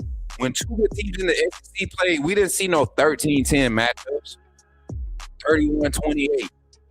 24-21, 27-21. Like moving the ball, getting stops, forcing turnovers. These guys struggle. Overthrowing people, taking unnecessary sacks. I think they exposed each other, and that's what I'm saying. The level of competition is different. I don't think Indiana's going to be able to last 60 minutes with Alabama. A healthy Alabama that. Penn State did expose them. Penn State should have won that game. 24-20 should have been that score. 24-20. The refs helped out and extended that drive for them to go ahead, and that's how they won that game. Bad ref officiated. I will say this. Who do we I think we had a Big 10 crew, a Big 12 crew for our first playoff game. Whoever that first crew was for the Oklahoma game, I would like to see them in this game because both sides got away with equal holding. And I want to see what Indiana's defensive front and their defense does with the size and the skill set of the offensive line that we have, because Ohio State, Penn State, Oregon, and who else did they play that? Iowa's offensive line really had their way with Indiana's defensive front. So it's a lot of games. If y'all really go back and watch them and stop listening to the media pundits and just really go back and watch the games, you'll look and see where Indiana got a lot of weaknesses. All in all, will be settled on the field. They can talk all they want. Let's see them back it up. Bobby Floyd. Is this my battle buddy, Bobby Floyd? Is this my partner from Fort Gordon, Georgia? Fort Jackson. First we was at Jackson together, Fort Gordon. 2009, Charlie C. Rock. Is this C. Rock? Room 317. Man, do not do this to me. Y'all give it, call in, bro. 334-625-1121. Y'all just don't know how crazy this is. This is how I know my channel is going, because if y'all were on yesterday, Daniel Parker called in. Daniel Parker, me, Bobby Floyd, Daniel Parker. Y'all heard me say Bobby Floyd's name yesterday on the live stream about us being Bama boys in Fort Gordon. It's crazy. He shows up today. Parker showed up 2 days ago, called in. We were on the flag football team when we first got there. We joined the flag football team. And when we started talking about football, that's how we got tight. We started talking about Bama football. And the weekend we got on the field for our first flag football game, I lined up at wide receiver. I wasn't trying to play quarterback at first. I was playing wide receiver. We had nobody that understood the concept of flag football. Everybody was trying to play like they was playing real football. They didn't adjust to the rules. But your boy played quarterback, and that was all she wrote. And Floyd was one of my wide receivers. We got I think this is him. Let's see. Awesome. Bobby Floyd. Hey, yo. Y'all give it up for Floyd in the chat. What's up, Bobby? What's going on? Man, it's been years, dog. How you feeling this morning, bro? Man, I'm good, dog. I'm sitting here watching you on the thing, bro. That's crazy, man. Bro, this is crazy. I'm sitting here, the memories popping up. I might pull our farewell photo up while you talking, man. How you found my channel, first of all, man? Man, I'm on YouTube all the time, bro. I'm always watching Bama stuff, dog. So I ran across your stuff like a while back, and then I was like, "Is that what I think it is?" And I was like, "Nah, it can't be him." And then when they said Coach Smook, I'm like, "Oh, yep, that's the homie right there." Dang. That's what's up, bro. And it's funny. I like to get validation sometimes when people know me from my past. Tell these folks, man, this is me. When it comes to Bama, this is me. Like, that's all all day. We used to argue with people about Bama football, man. All day, man. Crazy. Cause y'all gotta think. Me and Floyd, we played against each other in high school football, but we didn't know each other. And then when we saw each other in 2009, a year after graduation, it was crazy to be talking about some of the same things that happened during the high school season, then my freshman year of college, all this stuff. But then we started talking about Bama football. Y'all got to remember, Saban had just got there in 2007. We graduated 2008. We hadn't won a national championship yet. We had just won the first national championship by the time me and Floyd was in AIT, June 2009. So we were talking our stuff like Georgia fans is talking now when they won their first one in, Michigan. That's how we was talking, chat. So when we was talking about how great this dynasty about to be, Coach Saban, and we was talking about all the recruits that was coming in that 2010 class, and Parker was telling us about all his friends and buddies that was connected. Like, I've been connected and recruited since 2009, chat. So this is not just something I saw at YouTube as an opportunity. I love Alabama football, has been a part of it. But Bobby Floyd, man, give me your thoughts on the season, and then also just kind of break this game down, man. We're going to give him the last 5 minutes of the call and segment, y'all. This is a special moment for me. This is my brother, man. We literally brothers for real, man. Live with me. We live together. Hey, 317, bro. That junk going to be forever in my heart, bro. 317, man, we had some times, boy. Man, hey, look, I just got a memory that just came back. You remember when you didn't want to go to PT one morning, so we jumped out the window in the front, and we took off that morning? Yeah, and we went to Huddle House, bruh. Man, we tried not to get nobody in trouble, man. We had some crazy times. We ran, y'all. Listen, so we used to PT in the morning, like 6 o'clock in the morning, whatever. We used to have to wake up, but we was on swing shift, and this was a Friday, and they used to have swing shift get up and do like unit PT, a company PT, or whatever. That's what it was. They was about to do a company battalion run. They was about to do a battalion run, and we said, man, we ain't doing no battalion run. And I just so happened to have my cousin car that morning, and we ran to the car. Went to Huddle House, me, you, and Cross, man. And Crosby. The four amigos, man.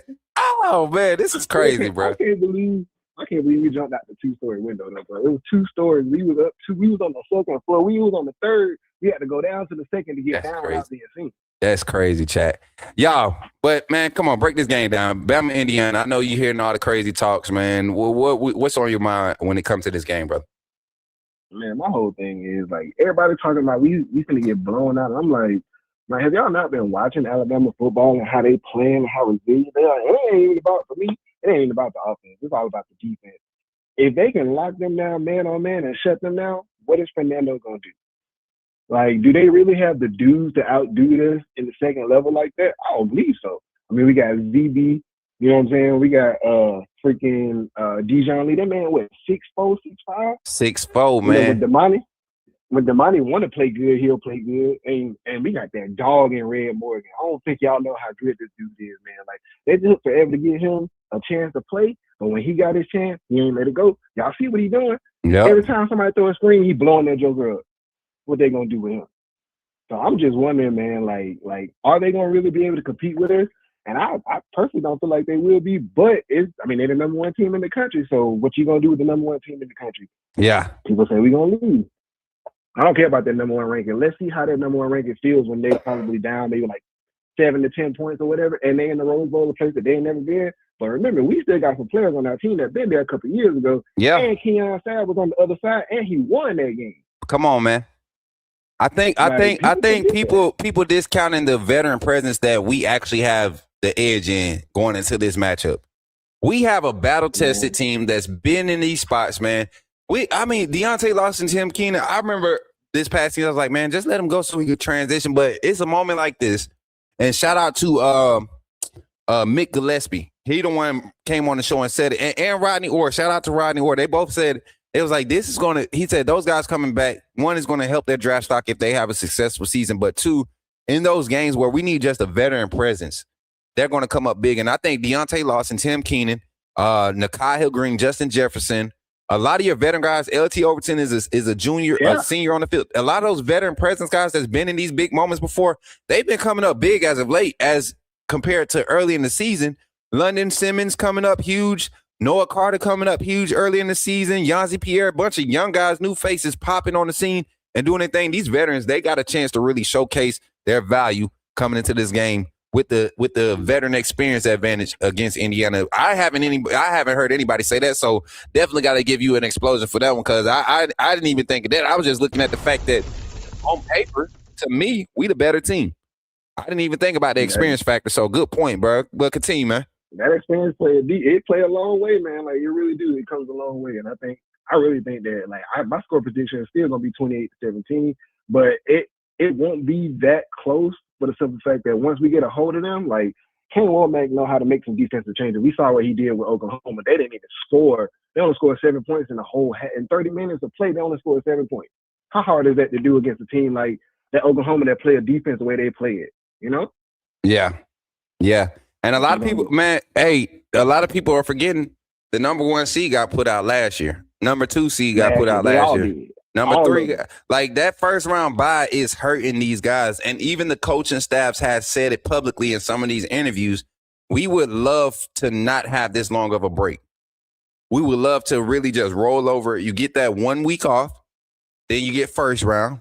Then the next week you get second round. Like it needs to roll over like regular season because to me, and the reason everybody knows the reason why there's a break in it because it's all about money, getting the people in the right place so they can make the max amount of money.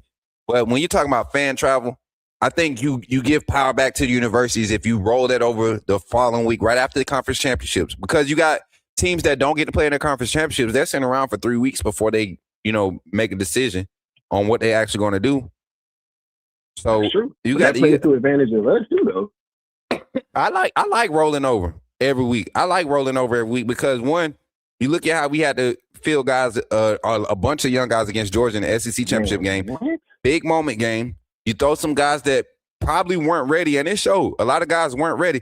Man, people don't even want to go back to that game and watch it for real. But I go back and I watch it. As hard as it is, we had QB Reese on the field at one point, sophomore, redshirt freshman, inside linebacker. He played a few snaps. Red Morgan got on the field. And Deshaun Jones was back in the game late. You saw Ivan Taylor come out there at some point. Like saw guys getting real reps because we were getting beat up in the game, came into the game beat up. You saw a lot of young receivers get opportunities. The O-line got shuffled around a little bit. It was a good game for us to get beat up on in. Knowing that, and I said this before that game kicked off, I knew they could not remove us from the playoff rankings for losing the conference championship game. You can't do that. You can't. If we were ranked, nobody wants to play, If we were ranked 14 coming into that conference championship game and then lost, I understand being left out. I understand you punishing us for losing that game, but we were in the top 12, number 8 seed, and we lost to a team that was ranked higher than us for our conference championship.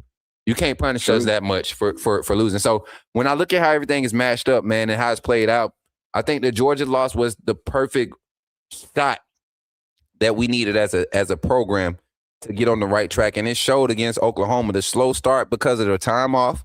And then the moment it clicked, it started rolling. So that was it. Final thoughts, Floyd, as we get ready to get off this phone line, man. I appreciate you for calling in and supporting, man. You got to get in the group text with me and the brothers, man. We got a whole group text. We've been talking about getting together for the bros trip and everything, man. Man, y'all got to let me know, man. Like, I'm in San Antonio, man. Hey, it don't matter. I got 3 kids. I got 3 kids and I got a wife, but we travel, man. My kids almost grown. So I see, man. Ready. That's crazy, man. I got a whole 15-year-old, man. Man, I got 2 16-year-old twin girls, and I got a 10-year-old little boy. That's crazy work, bro. That's crazy. Hey, man, but appreciate you for calling in, man, and roll tide, my boy. And roll tide, y'all. Take it easy, man. All right, man. Y'all give it up for my brother, Floyd, man. That's another Army veteran brother of mine, man. Longtime friend, going to continue to grow. It's crazy that he said he was scrolling YouTube and saw my face and said, there ain't no way that could be who I think it is. And it's funny, the name Smook, even in the military, people knew me as Smook or as Bama, you know. So if y'all didn't know, best believe, man, it's been a part of me for the longest. It's been a part of me for the longest. Let's see what we got in the chat for 5:30 members only yesterday. Oh, hey, yeah, chat. I forgot. I'm sorry. I meant to apologize to y'all about the members only live. There was some information that I got privy to. There was some specifics that and y'all saw it. I got privy to some specifics that I thought I was going to be able to speak on. And the camp that was aware of that, they didn't want me to speak on it on my channel because of some of the backlash that I was going to get. And they wanted to handle it their way. But as y'all can see, Rock Montgomery has announced that, or there is already been put out that he's going to enter the portal. We talked about this 2 months ago. Not breaking news, but I just wanted y'all to know behind that. I was going to talk about some of the reasons behind it, and I still will talk about it in the Smook Scoop. So we had to let that get released because it leads to a few more things. It's about 4 more situations that we've talked about, and I'm not going to keep reiterating it on the lives. If you haven't been watching lives, you don't know, but if y'all remember, I confirmed 7 names out of 11 possible that I said we're going to enter the portal. Well, y'all going to start seeing these announcements get confirmed throughout after this matchup tomorrow, whether win, lose, or draw. These guys will start announcing because they will, if we advance, the portal window will still open up during the time we advance. So we'll talk about that in our members only live today. What time is that live at, Mary J? If you could flash it on the screen, and you ain't got to put it in this private chat, but we'll talk about that today. So before we get out of here today, let's go ahead and do our infomercial break. Appreciate the callers for calling in today. Bobby Floyd, appreciate you. Big Mike, appreciate you. And Jimmy from Ohio for filling up our calling segment. Tomorrow morning, we will have a Talk Your Talk calling segment. Y'all know what that is. That means you call in. It ain't breaking down. You give your score prediction. You talk your trash. You get a minute on the phone line, and we want everybody to blow it up. So share the word, man. 8 a.m. Central Standard Time tomorrow morning. Tap into the live and show some love. Come support your boy. Let's get out of here real quick, man. When we come back, we got a few more. We got one last take that we're going to give on the Miami and Georgia game. Not Miami, Georgia game. Miami, Ohio State game. I'm going to get y'all thoughts on it in the chat as we get a poll out there. And then we're going to close out with a few announcements. I appreciate y'all for tapping in again. And y'all, if y'all not a member of the AAA family, you need to think about becoming one. Don't even think about it. Just do it at this point. Just do it at this point. People are amazed at how I get so much information on Alabama. And I don't know why. To me, it's just me being me. But for you all that appreciate it, the members that appreciate it, spread the word. People wanted access to it. I guess for whatever reason, I don't know. I enjoy giving it to y'all though. So become a member so you can enjoy that. Members only at 11:30. Appreciate y'all for tapping in. Become a member of the AAA family. Here you go. Glad you chose to stop by the channel today. Just wanted to give you an opportunity to really become a part of this community here at the Coach Smook Network. We like to call ourselves the AAA family. The AAA stands for authenticity above all. We just want to give you an opportunity to become a part of this community because we're growing and we're doing something special here as a fan base, not just for Alabama, but the fan community as a whole. We're creating an environment where it's safe to be yourself, be authentic, and meet people who share the same passion you share, whether it's for the same team or not. You can do this by becoming a member of the AAA family. You simply start by just clicking the link provided to you by one of the moderators in the chat, or it'll be pinned to the top of the chat. Click that link, it'll bring you to my homepage. When you get to my homepage, make sure you hit the notification button and turn on all notifications. Understand that there are multiple ways to support the channel, and each level has its perks. You can go through and read each perk. As we continue to grow, new perks will be added to each level. One thing we would like to highlight that all AAA members are greatly appreciated. It does not go unnoticed that you have taken time and hard-earned money to support this channel. Once you join, YouTube is going to ask for some payment information, and make sure you monitor your subscription dates. Also, if you really want to get interactive with the community and find out what's going on, think about joining our Discord family. This is where you can get into all the fan talk of the community, and also there are networking opportunities. Please be mindful that there are rules and that we expect everyone to treat everyone with respect. Also, if you're looking to partner with Coach Smook Network or sponsor, please hit us up at coachsmooknetwork@gmail.com, and our staff will get back to you in a timely manner.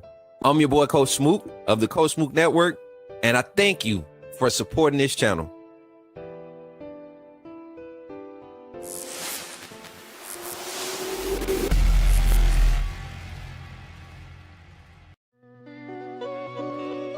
Here is our schedule. Like, share, and subscribe.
Remember, when you see me in the streets, holler at me. Say, put me in the game, Coach Smook.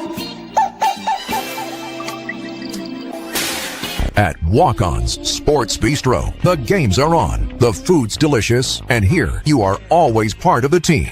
Welcome to Walk-On Sports Bistro, where every day is game day. Whether it's a post-win celebration, drinks after work, or taking the fam for some made-from-scratch favorites, Walk-On's is your go-to for good times, craft beer and cocktails, and bold flavors for fans of all ages. From melty mozzarella logs to Hall of Fame level burgers. Stop by today or order online or in the app. Walk-On's Sports Bistro. Game on.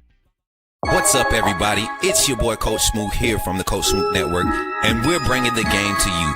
Join us live at Walk-On Sports Bistro in Montgomery, Alabama for the ultimate Alabama versus Indiana watch party on January 1st, kicking off at 2 p.m. Expect a next-level atmosphere, multiple big screens, real fan interactions, and the chance to connect, network, and vibe with fellow Alabama fans like never before. And here's the kicker. The first 30 supporters in the door, you get into the VIP area. Beat me there. Don't meet me there. And remember, and say, put me in the game, Coach Smook.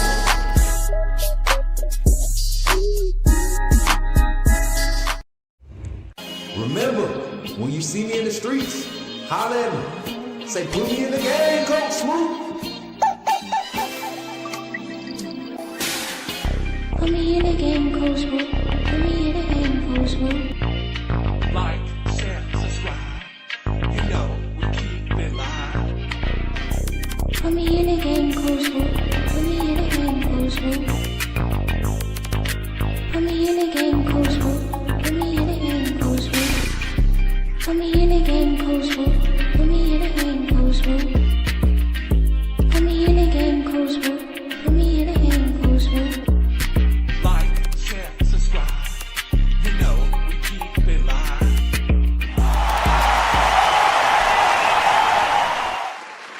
All right, chat. That's going to be it for today's show. Appreciate y'all for tapping in, man. Again, shout out to Mary J, man. We had to do the 1-2 thing today, and she held it down.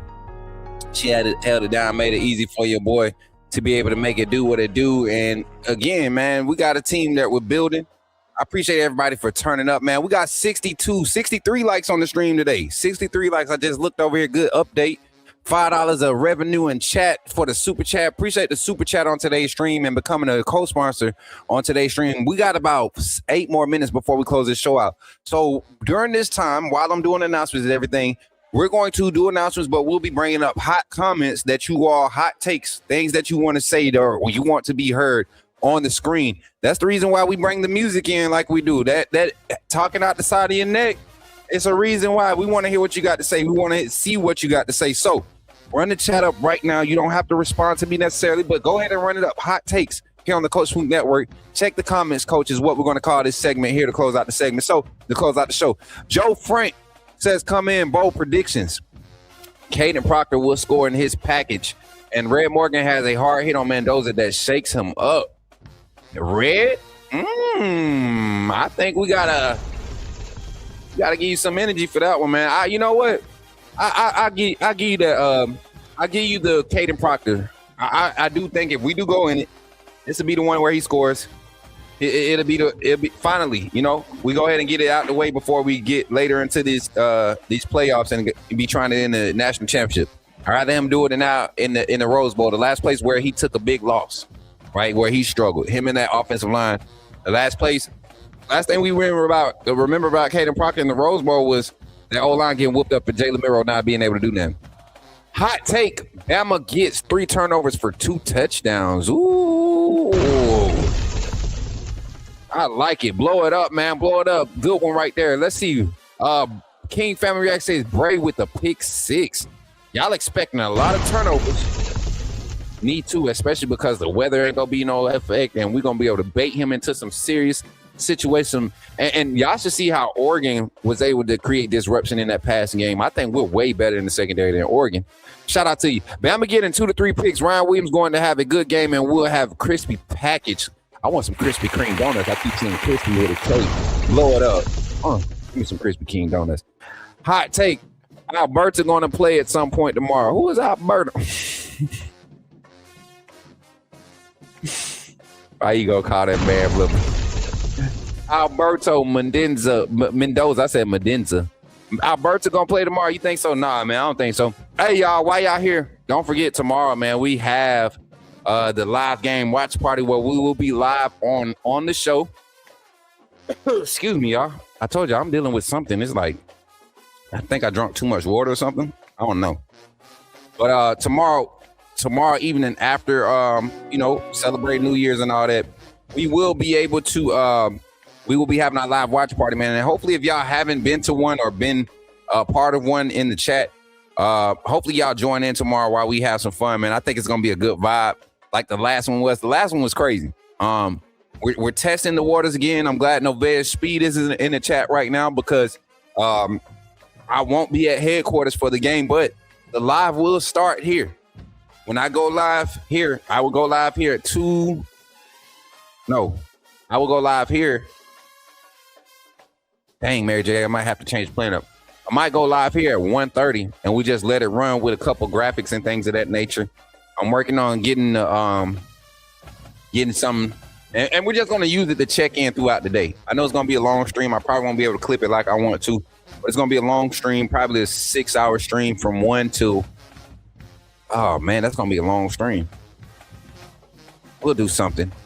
We'll set it up to where it's set up over here already, and I'm already logged in, so I could do the phone call show after the show. It'll be about a 20-minute transit from the end of the game to starting the phone line, but I'll be talking to you all while the game is ending and letting people interact that's there at the party.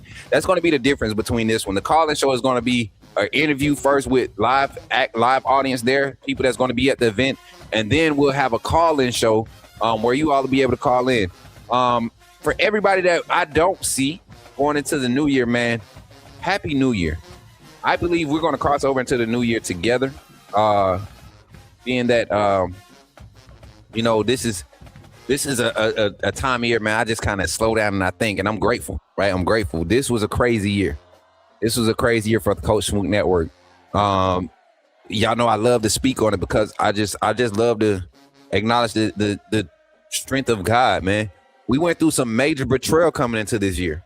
Last year, this time, we were kind of trying to get the pieces back together from a bunch of snakes that called themselves supporters of the Coach Smook Network, and they tried to sabotage my name, man. Went out there calling me a fraud and telling people I was scamming my community and all this other stuff.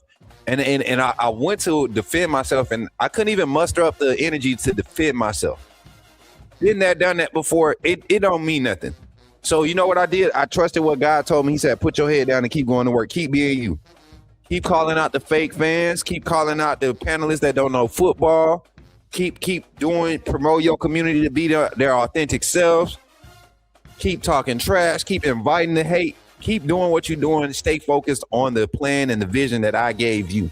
And that's what we did. And it took some proving time, man. That took some proving time. It took some time of some consistency. It took us really dialing in and trusting God. And that's why you see us. That's why you see us continuing to grow. There were 2 pages that were in the same bracket as us as far as the amount of numbers as far as followings, right? That were literally only Bama content pages. See, people, and I'm going to do a quick history lesson before we get out of here. Let me do a quick story time real quick, Mary J. I'm going to turn the music off. And y'all can stick around if y'all want to. We got 54 in the chat. Y'all need to understand this. This is the Coach Smook that everybody won't tell you about, right? When I crossed over to my channel, I only had 400 subscribers, right? And this was just a channel. My boy Floyd, he'll tell you, I made this channel back when I was in AIT. I made this account. This is the same account from 2009. My YouTube account that I made in 2009 is all I did was change the handle, the user handle and all that stuff and the name. And I started building my YouTube page because I felt like I already had a page. Ain't no need to create a new email, all that stuff. So that's what I did. So all of that history and long time of me being on YouTube, I wasn't doing content until 2021 on YouTube. And that was gaming content. I didn't start doing Bama content until 2023, at the end of 2023. And then I stopped doing it because I signed a non-disclosure to not do Bama content because I was working for Bama football on YouTube. So I haven't been in the game doing content that long. So for my channel to be growing the way it is nothing but the grace of God. And it's really the fact that I'm consistent. I'm authentic. People can come through and they know that what exactly they're going to get real. And they may not agree with me and I may not disagree with them. And they may not like my approach, but they know that the delivery is going to be the same every time. When we miss it, we miss. When we hit, we hit. And there's no shame in that because we're human. Authenticity above all. It's all over the place. People are really hearing about it and we're growing. We're being the change that we want to see. And y'all going to see some names pop up on the network next year. Y'all going to be like, ain't no way he brought him back. I thought he hated him. No, it ain't that I hate him. I like to handle business the right way, and I like people to be their real selves. Stop trying to be something you're not. Some people are meant to be comedians. Some people are meant to be phone call personalities. Some people are meant to be behind the scenes insider sources that know about everything, but not necessarily be on the screen to get the credit for knowing it. Right? There's value in all of these things. Some people are meant to be assistants. Some people are meant to be on-screen producers. Some people are just supposed to be strong supporters when it comes to this.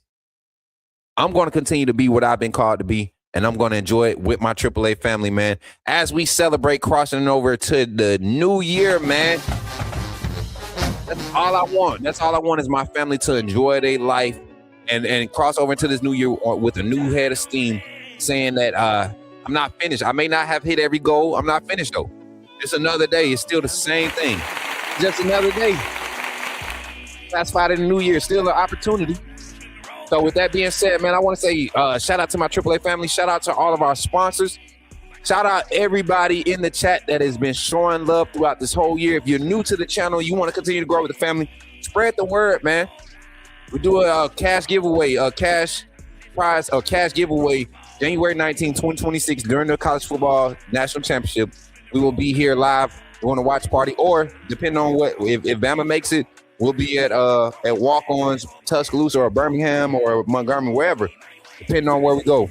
But I'm excited, y'all. I'm excited. Shout out to Walk-On. Shout out to Yon Urban Streetwear and Apparel.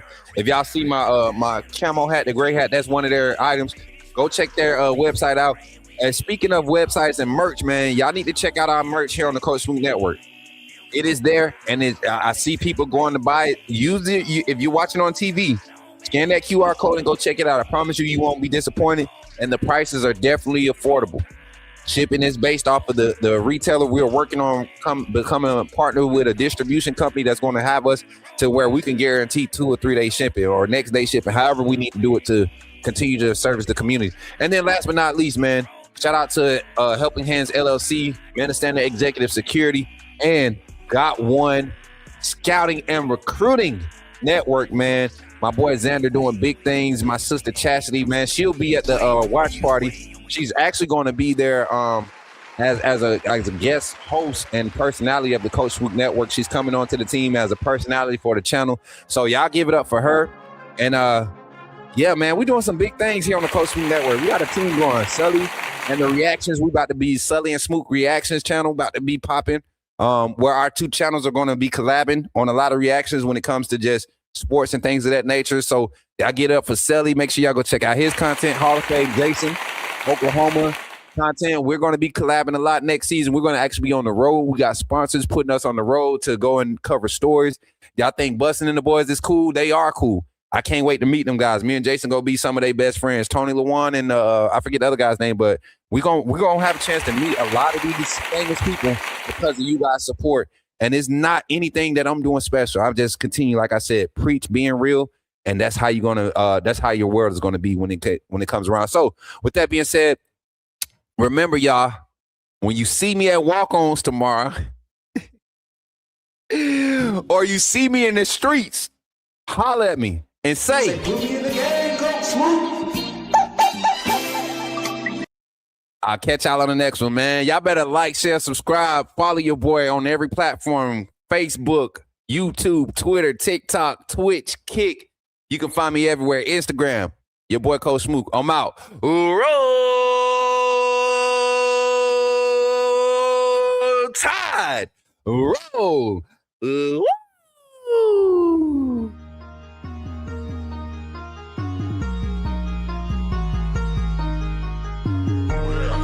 Better go subscribe.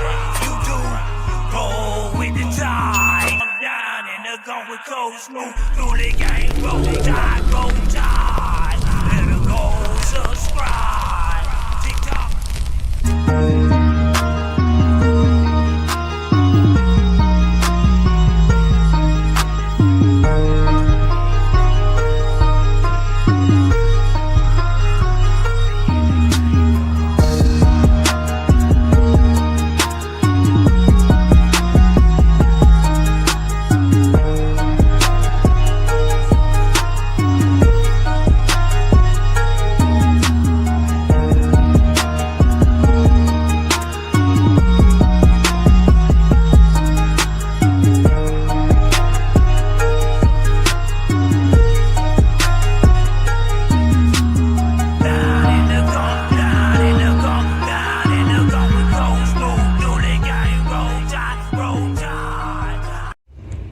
Remember, when you see me in the streets, holler at me. Say, "Put me in the game, Coach Smook."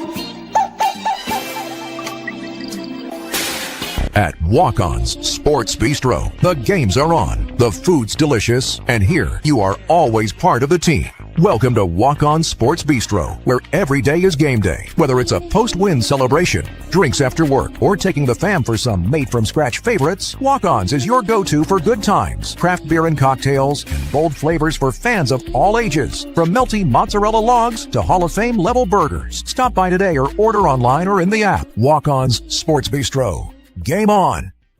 What's up, everybody? It's your boy Coach Smook here from the Coach Smook Network, and we're bringing the game to you.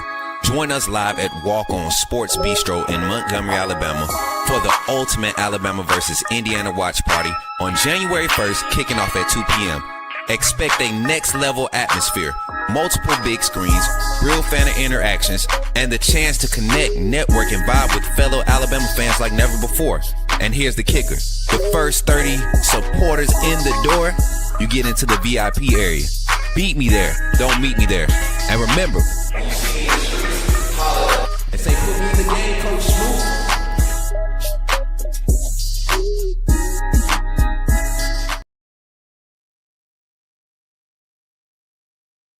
Hey, y'all, I'm going.